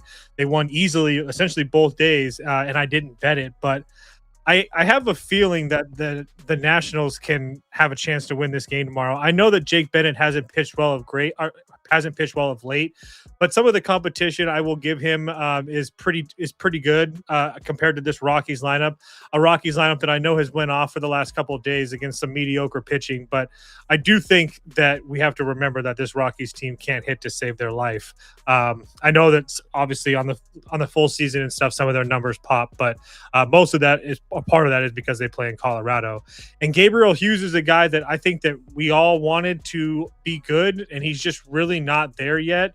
And obviously you can make the same case about the Nationals offense as far as the Rockies offense is that they're both putrid. No question about that. But it's not like Gabriel Hughes is pitching against teams that are really offensively gifted either. And this Nationals team has already seen him once this year. He did pitch well against them, so I'll give him credit for that. But I do think it helps that they'll be seeing him again. I can't play the Nationals because their bullpen is absolutely crazy. So I said all that sounding like I like the Nationals because I think they win the game. But as far as handicapping, I guess you can put up the Rockies because they have a fresh. Yeah, well, yeah, that's what I'm saying. Like I feel stupid for saying that, but like if we're actually handicapping the game, I still don't feel like the Nationals should be that big of a favorite. I think the Nationals win, but if we're handicapping and the Rockies are plus 110, I feel like that's the correct side. So basically, you have this as a coin flip. Correct. Jones, do you agree? Coin flip. I actually have this Rockies minus 122 now. 122 Really? here. Yeah, I This mean, guy Hughes, you guys have been trying to sell this guy Hughes. You guys have been trying to sell him to me like a crack dealer for a while. He's not good. I'm not trying to. I'm with him. I'm not sitting here going to stand on a soapbox saying Gabriel Hughes is good. I'm not going to lie. I did it first. Yeah, we did it first. You were trying to like tell me how awesome this guy was. I bet him twice. He got completely fucking smoked both times. Well, if you bet him the first 4 times, the first 4 starts of the season, it was great. I mean, they didn't win any of the games. They were 1-3. So it wasn't great. But But it 1 felt earned, better. 2 earned, 3 earned, 0. I mean, he was going 5-6 innings. He looked good. Since then, 3, 5, 7, 7, 3 earned, and he's going 5 innings at most. Hasn't been sharp, but now you get the Nationals. This offense has been sputtering. 71 WRC plus, 278 WOBA. The last 2 weeks versus righties, not hitting for any power at all. I'm not saying that the Rockies are significantly better. They're smoking the ball or anything, but I mean, Jake Irvin has not been good. This Rockies team, Hunter Goodman's back. You know, he's making a difference in this lineup. Gabriel Hughes really struggling with lefties, but equally Jake Irvin struggling with all these righties and lefties he's going to see as well. I mean, it has not been pretty for him as of late and at home this season. At home versus lefties, 8.22 ERA. At home versus righties, 6.30 ERA, a 5.13 xFIP, 4.76 xFIP for the lefties, over a 400 WOBA against both. 367 and 406 BABIP, a 15.5% barrel against the lefties. He needs to see 1, 2, 3, 4, maybe 4 to 6, depending on Kerrigan and Castro, which side of the plate they hit from. I'm not saying that the Rockies are any better, but at this price, I mean, this is at best a coin flip. So I'm really tempted to fire in on the old Nationals or Rockies, to be completely honest. I mean, I don't think I'm with him. The Nationals should not be laying juice to absolutely anybody. Well, and especially with their bullpen like that. Yeah, that too. This bullpen already sucks, and there's no Will Dion. There's no who even are these guys? So next, exactly. I can't believe the game we just talked about. Orioles Cardinals. These are so bad. This is what the comments were complaining about getting to? Yo, I was hold on. dying because like they were mad, and then there was like just like one of the worst slates of the year. This is terrible. What are you guys trying to get to this? All right, I mean, Orioles Cardinals. Wasn't everybody bitching that they're ready for football too? But I mean, I'll be honest. Football takes everybody's money. I mean, good Lord, that's the sharpest market. And everybody's crying to get the football, and then week they'll be 2, crying y'all to get gonna the be crying basketball. that you're getting smoked in the ring. I'm ready for college basketball. And then during college basketball, during January, they'll be like, just wait till March Madness. You do not win on March Madness. in baseball. Let's link up your sports book and check your earnings last few March Madnesses. You do not Specifically in March alone. Yeah, like. Yeah. I've been smoked the last year or two in March. Like it's bad. Oh my God. It's been terrible. I hate it so much. Everybody makes fun of me because I'm like, I don't want to deal with the brackets because I can't win. It doesn't matter. Like, oh, come on. It's fun. I'm like, I get killed. Orioles, Cardinals, Jones. Do you want to bet on Cooper Herpy? Herpy? Saw that. I was like, is this the Herpy? Is that his name? I'm calling him Herpy. I didn't look to see how you pronounce it. I guess I didn't realize there was a J in there and stuff. So yeah, I mean, that's how I thought it was. It's Cooper Herpy until the day he retires, or we never see him again. But is this price just stink to you, like to high hell? You got Trevor Rogers versus hold the on. Herpmeister. We both bet Baltimore today, correct? I did not, but I picked them. Oh, okay. I thought I saw you crying. I thought you were crying with me, but No I'm just saying. I felt the exact whatever you're about to say about the price being weird and stuff. I felt the same thing today, and I felt like I got extremely lucky with Baltimore. I just wanted to put that out there because I agree with you that the price is a little bit stinky, but it's like the books know that this Baltimore team is also just a little bit. Yeah, and I mean, it's not like Trevor Rogers has been lights out either. 3 earned, 2, 4. Yes, I mean those are good outings. He's going 4, 6 innings, but they're still giving up some runs. The bullpen's been a little rough. Yes, they're winning these games, but this price just I don't understand it. I really don't understand it. He's gonna see 7 righties tomorrow, though. That's an absolute issue for him. On the road, 5.22 ERA, 376 FIP. But a 483 xFIP, sub 20% strikeout rate, 360 WOBA. The hard hit is 41%, 8.5% barrel rate. I mean, it's not been great for righties overall this season. Now, as of late, it has been. I mean, the strikeout rate 28%, 350 ERA, 111 WHIP, all that good stuff. But still, 41% hard hit, and the barrel rate's up to 12, a little over 12%. So, there are those are some serious concerns there. For that, and Herpy is a walking I believe it's him or this I'm confused which one, but I believe Herpy is the guy who he's got a walk issue big time here. I mean, if you look at he does. Yes, he does. Okay, yeah, 5 walks, 3 walks, 2 walks, 4 walks, 4 walks. I mean, and he's going 3 2/3, 4 innings, 3 1/3, 4, 3 innings. He's not going deep into games. He's got a walk issue. Now you're going to come up to the big leagues and do that.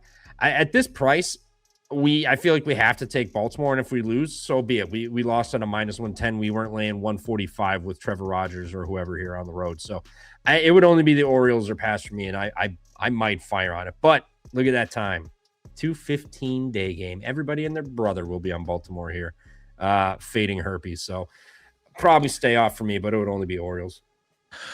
I'm not going to bet this. It would only be over for me. I don't understand why it's 8, or at least why it opened at 8, if I'm being dead honest. I know that the weather isn't like fantastic. It's still going to be 85 degrees, and this Baltimore team continues to put up runs.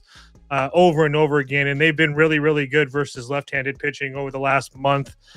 They're taking a lot of pitches, which is positive. Their ISO numbers through the roof, 141. They're slugging 380. They're doing a very good job versus left-handed pitching. So I do think that they can score some runs. And then that Cardinals bullpen has been piss poor for a while now. Riley O'Brien has been giving up games. It's not a unit that I trust.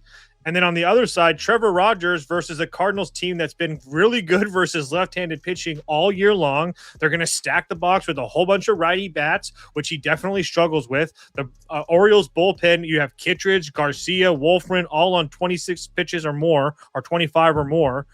I just feel like there's multiple avenues for us to get runs here, and I'm staring at 8s at minus 117 or whatever. So that's how I would play it over. Next. The Astros Yankees, Wesneski against Cole. I think this is a kind of a cheap price with the Yankees, if I'm being dead honest with you guys. I had the Astros today at a nice price. It closed really well.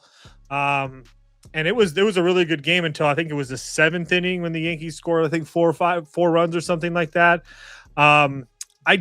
I feel like this Yankees offense has turned a corner. Obviously, with Bellinger back, that definitely helps. But between him and Garcia, I do think that this offense is starting to come back to life. Maybe it won't be the Yankees offense that we once knew and loved, but they've been getting to right-handed starters pretty consistently here. And Wesneski's been kind of giving it up. And the starts that he has been against good teams, like Toronto, who really hasn't been hitting at all, the Athletics, who can't hit to save their life. So even the teams that he's pitched against, you could definitely poke holes in it. And as far as Garrett Cole is concerned, I mean, I feel like he's all the way back. I think that he can give us 6 or 7 innings. And even today, in a game where I felt like the Astros had a little bit of a bullpen advantage, the Yankees ended up kind of doing like a line change in hockey. They sent a whole bunch of guys from their bullpen down. They got some new guys up in there, and it's a bullpen that they've been doing this a lot. I know Fernando Cruz is on the IL, but they have a full rested bullpen behind Cole with Bednar and Hedrick. That's really all I really care about, because I think Cole can do all the heavy lifting. I'm going to be on the Yankees tomorrow. I'm going to lay the juice.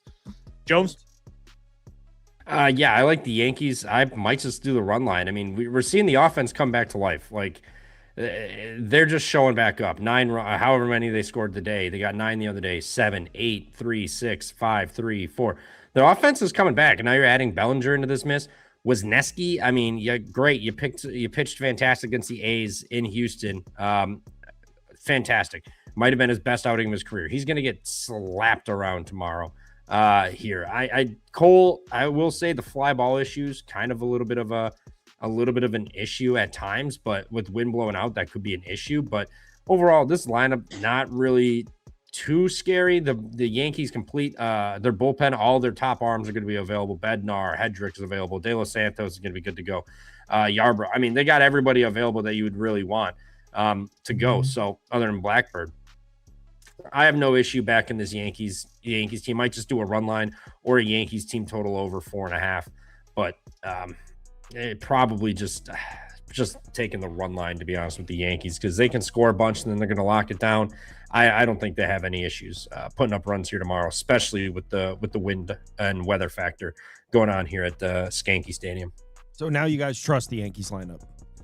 Their bats have proven it, though. That's the thing. They popped up once. I'm like, okay, I'm not really too concerned, but they've been consistently scoring runs and been respectable lately. And now we have a huge starting pitchup advantage, bullpen advantage.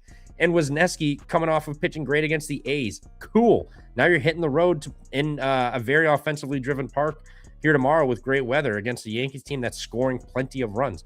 I have no problem taking the run line. Look at those wins. A lot of multi-run wins, too. All right, next.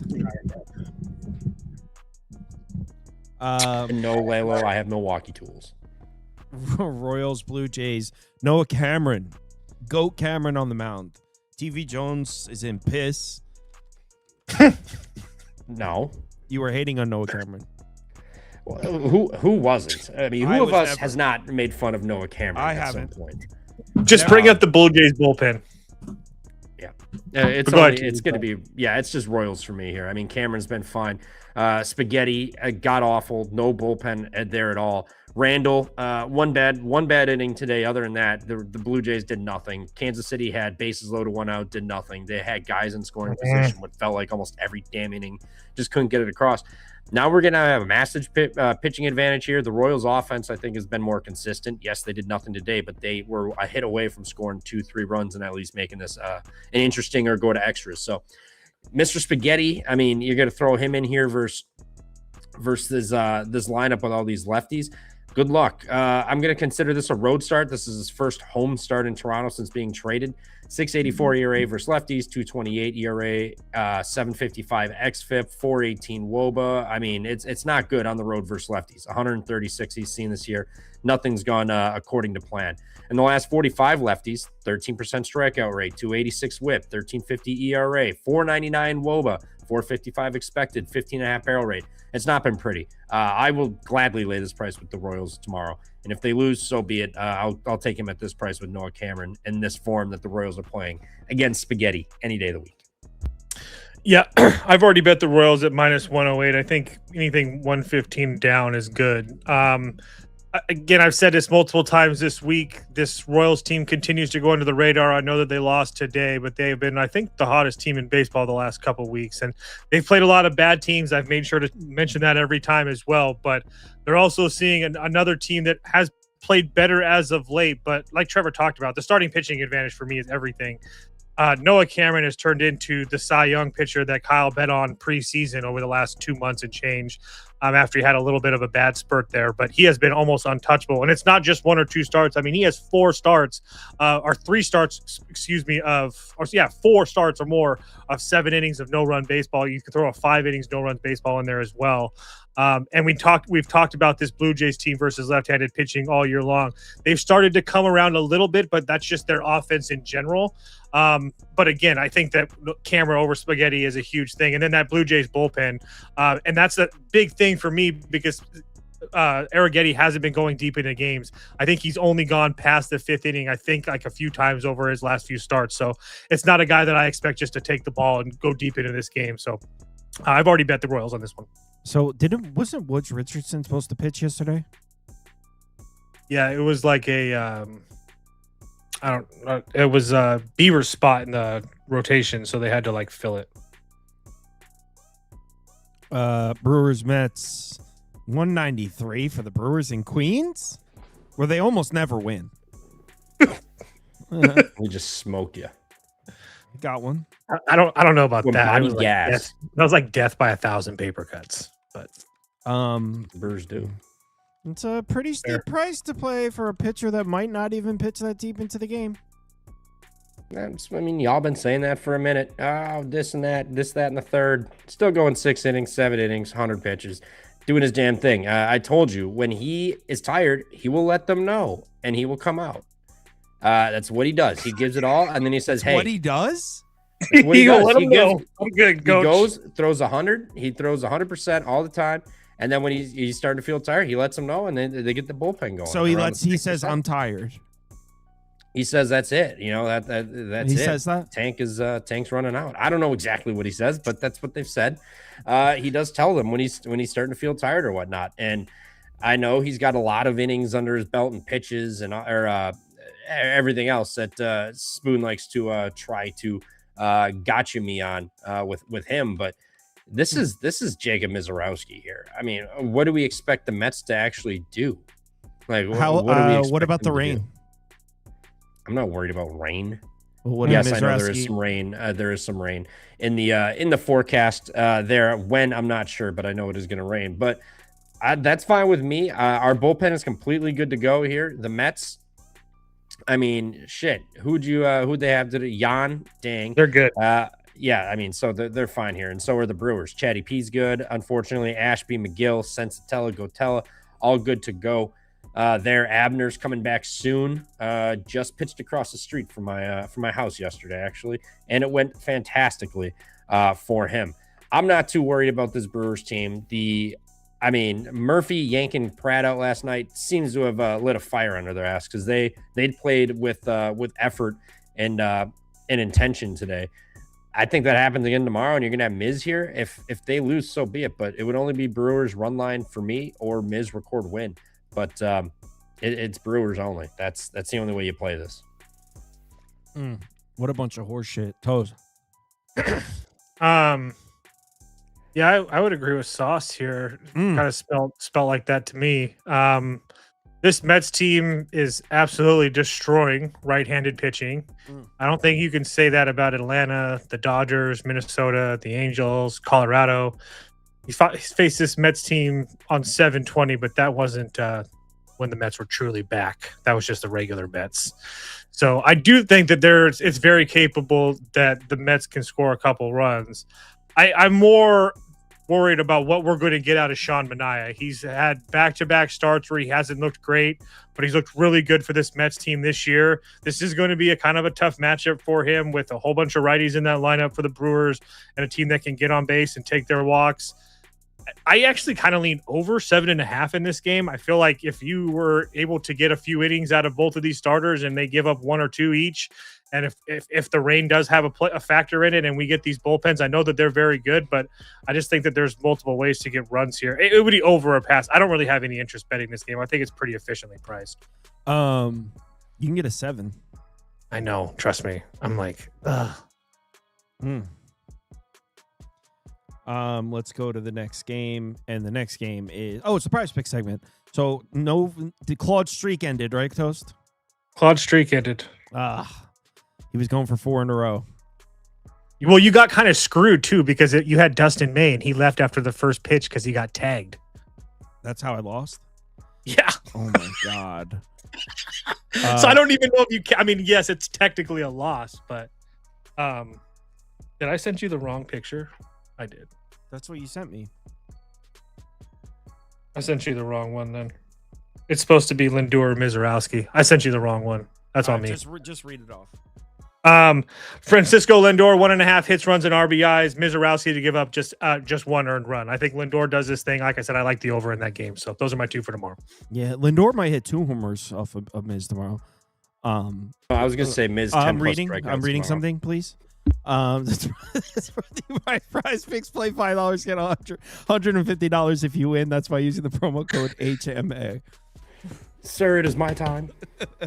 Dodgers Braves. All right, cool. I'll sit up for this one. I sent you the right one. I don't know what you just opened. I opened what you sent. You did not send.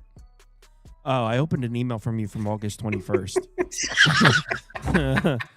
6 days ago. I was 7-1. I was literally. You want to know why? Because I was literally cleaning out my email while you were talking about those dog shit games. I wasn't listening to a word you were saying. Too. I was just cleaning out my email.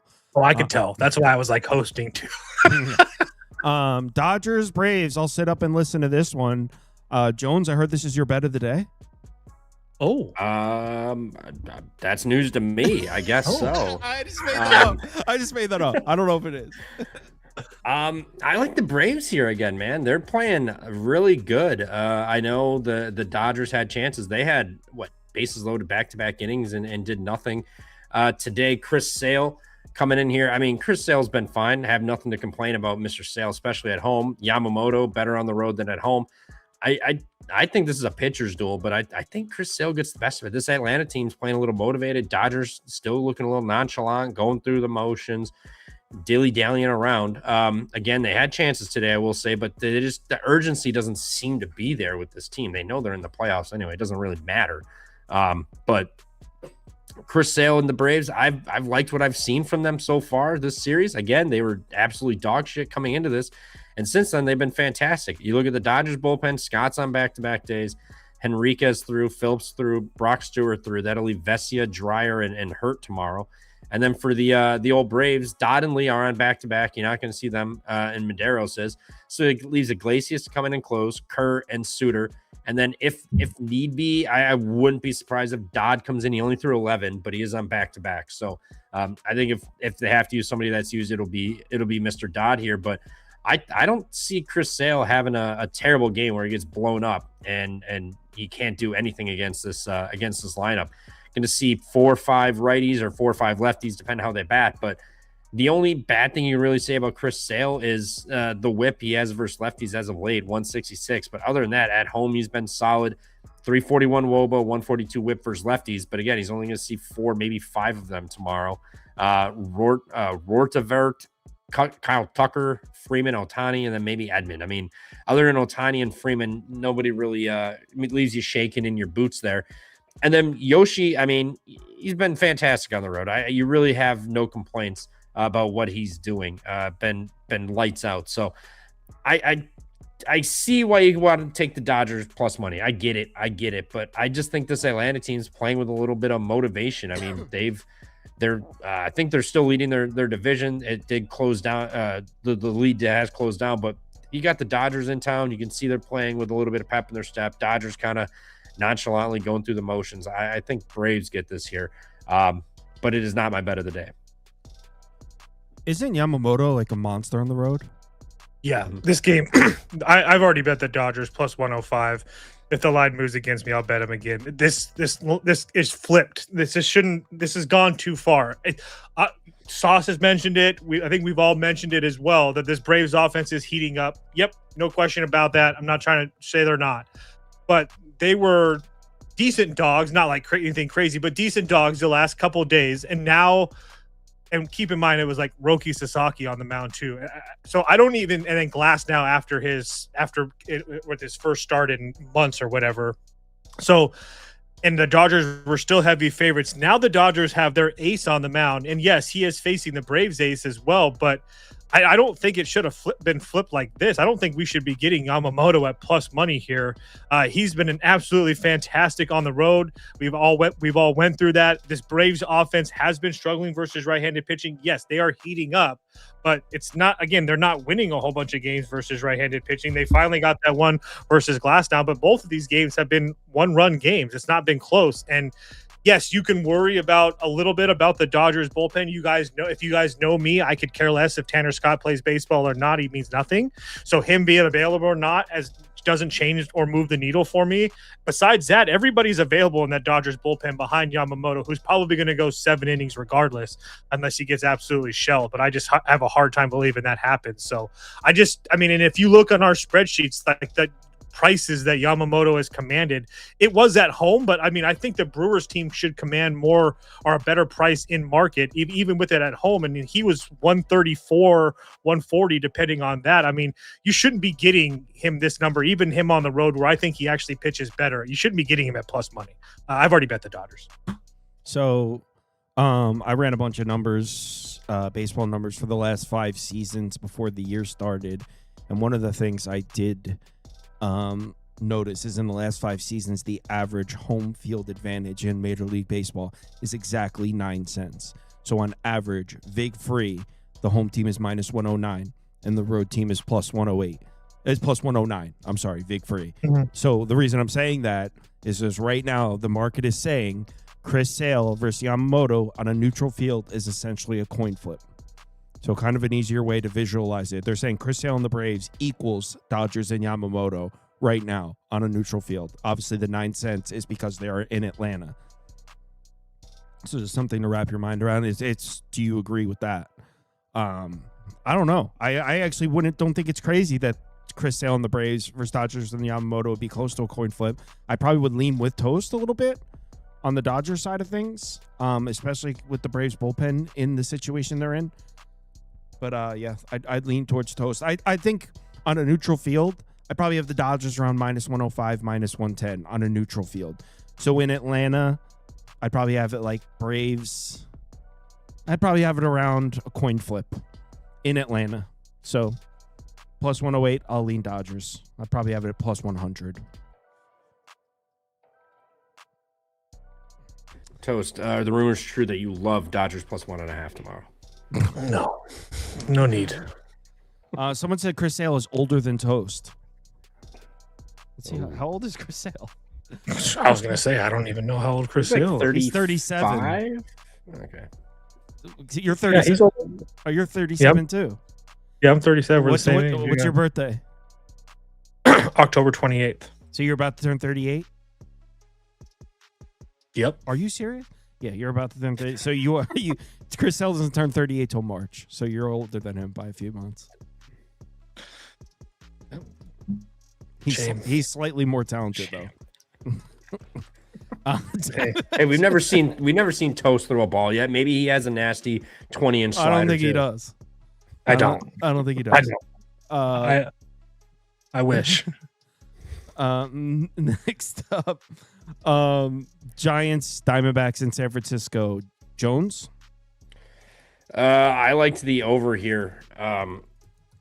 In this one, not like a giant fan of it, considering it is in San Francisco, but Mr. What's his nuts? Cabrera not been sharp against the Padres. Early July gave up 4 against the Brewers. Early July gave up 3 against the Rays. In early or late June gave up 4, and then his original start against the Twins, 5 innings, 3 hits, no earned, was great. Since then, 2 walks, 3 walks, 2 walks. The strikeouts are 2, 3, and 4. Hits are 4, 6, 7. Some home runs in there. I mean, it hasn't been good. I'm not saying this Giants team is offensively gifted or anything, but they've looked all right lately. And now you've got Cabrera going, who hasn't looked sharp. He's coming back up now from AAA or wherever the hell he was. The Diamondbacks bullpen is good to go. I will give them that. And but the Giants, they're not going to be without. They're going to be without Bivens maybe tomorrow. That's about it at the end of the day. So I don't hate an over. I just don't like taking overs in San Francisco. But I don't trust Landon Rupp. I don't trust this Cabrera kid. I think both these guys give it up a little bit, and especially with 4, 5, maybe 6 lefties. Potentially, Rupp's going to see he's not been great versus lefties this season. At home, a little bit better, but again, carrying the weather and everything else at San Fran is going to help him out there. On the road, 158 ERA, 461 xFIP versus the lefties, a 341 WOA. So, yes, he's better at home, but I hope so in this park. But I think Arizona can get some runs off of him on the road now. And the Giants 112 WRC plus 331 WOBA versus righties last 2 weeks. So I think the Giants can win, but I like the over more in this one. Someone's having a meltdown about this price. Man, these prices have not been off by more than 1 or 2%. So they have the Arizona Diamondbacks at 51%. I can assure you the win probability for the Arizona Diamondbacks is within 1 or 2% of that. They spend a lot of money to get these probabilities accurate. And at this point in the season, post All-Star break, with all the data, they're nailing these numbers. So Arizona at 51%, I would bet my ball sack is pretty close to the true win probability. Yeah. My fair's 101 on Arizona. So pretty much right there. Yeah. Toast, do you agree with this over?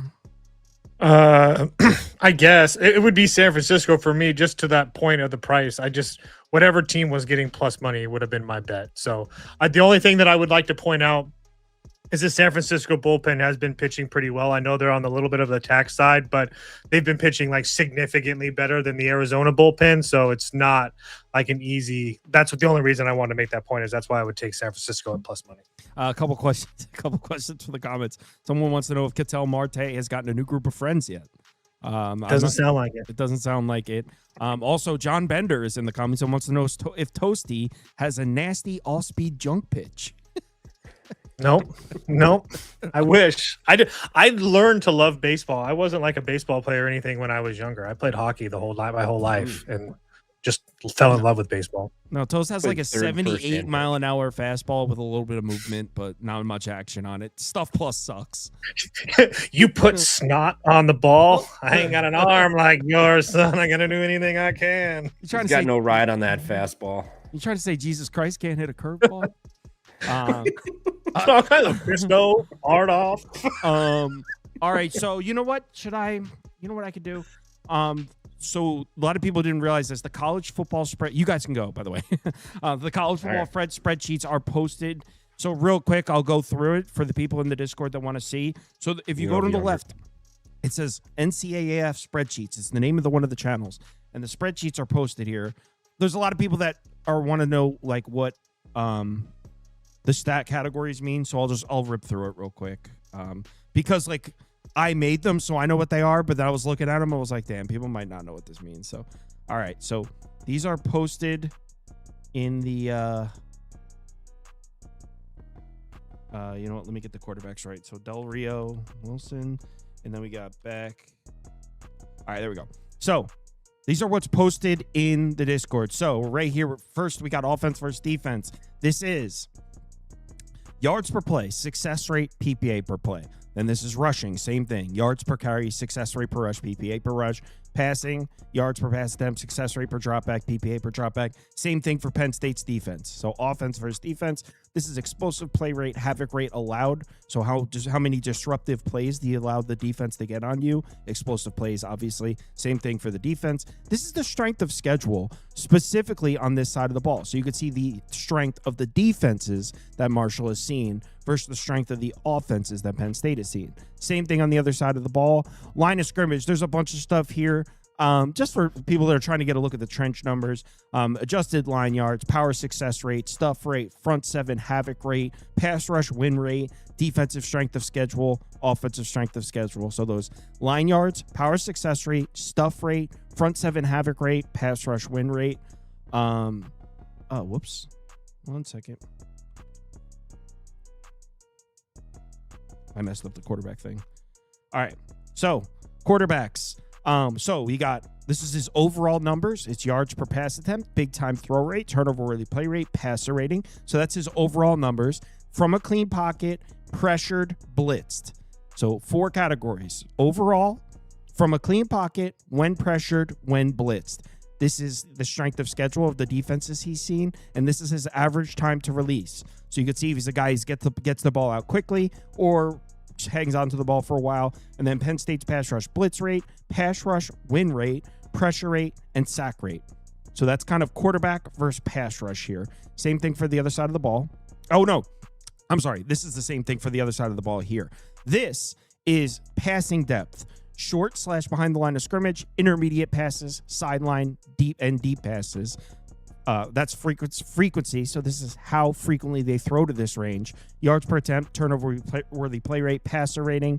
So you can see which areas he tends to throw the football to and how the defense defends those specific areas. And then same thing for the other quarterback. This is versus the pass rush. This is the depth here. Then we got the game logs section. This one's pretty simple. Just what happened in the season so far for both teams.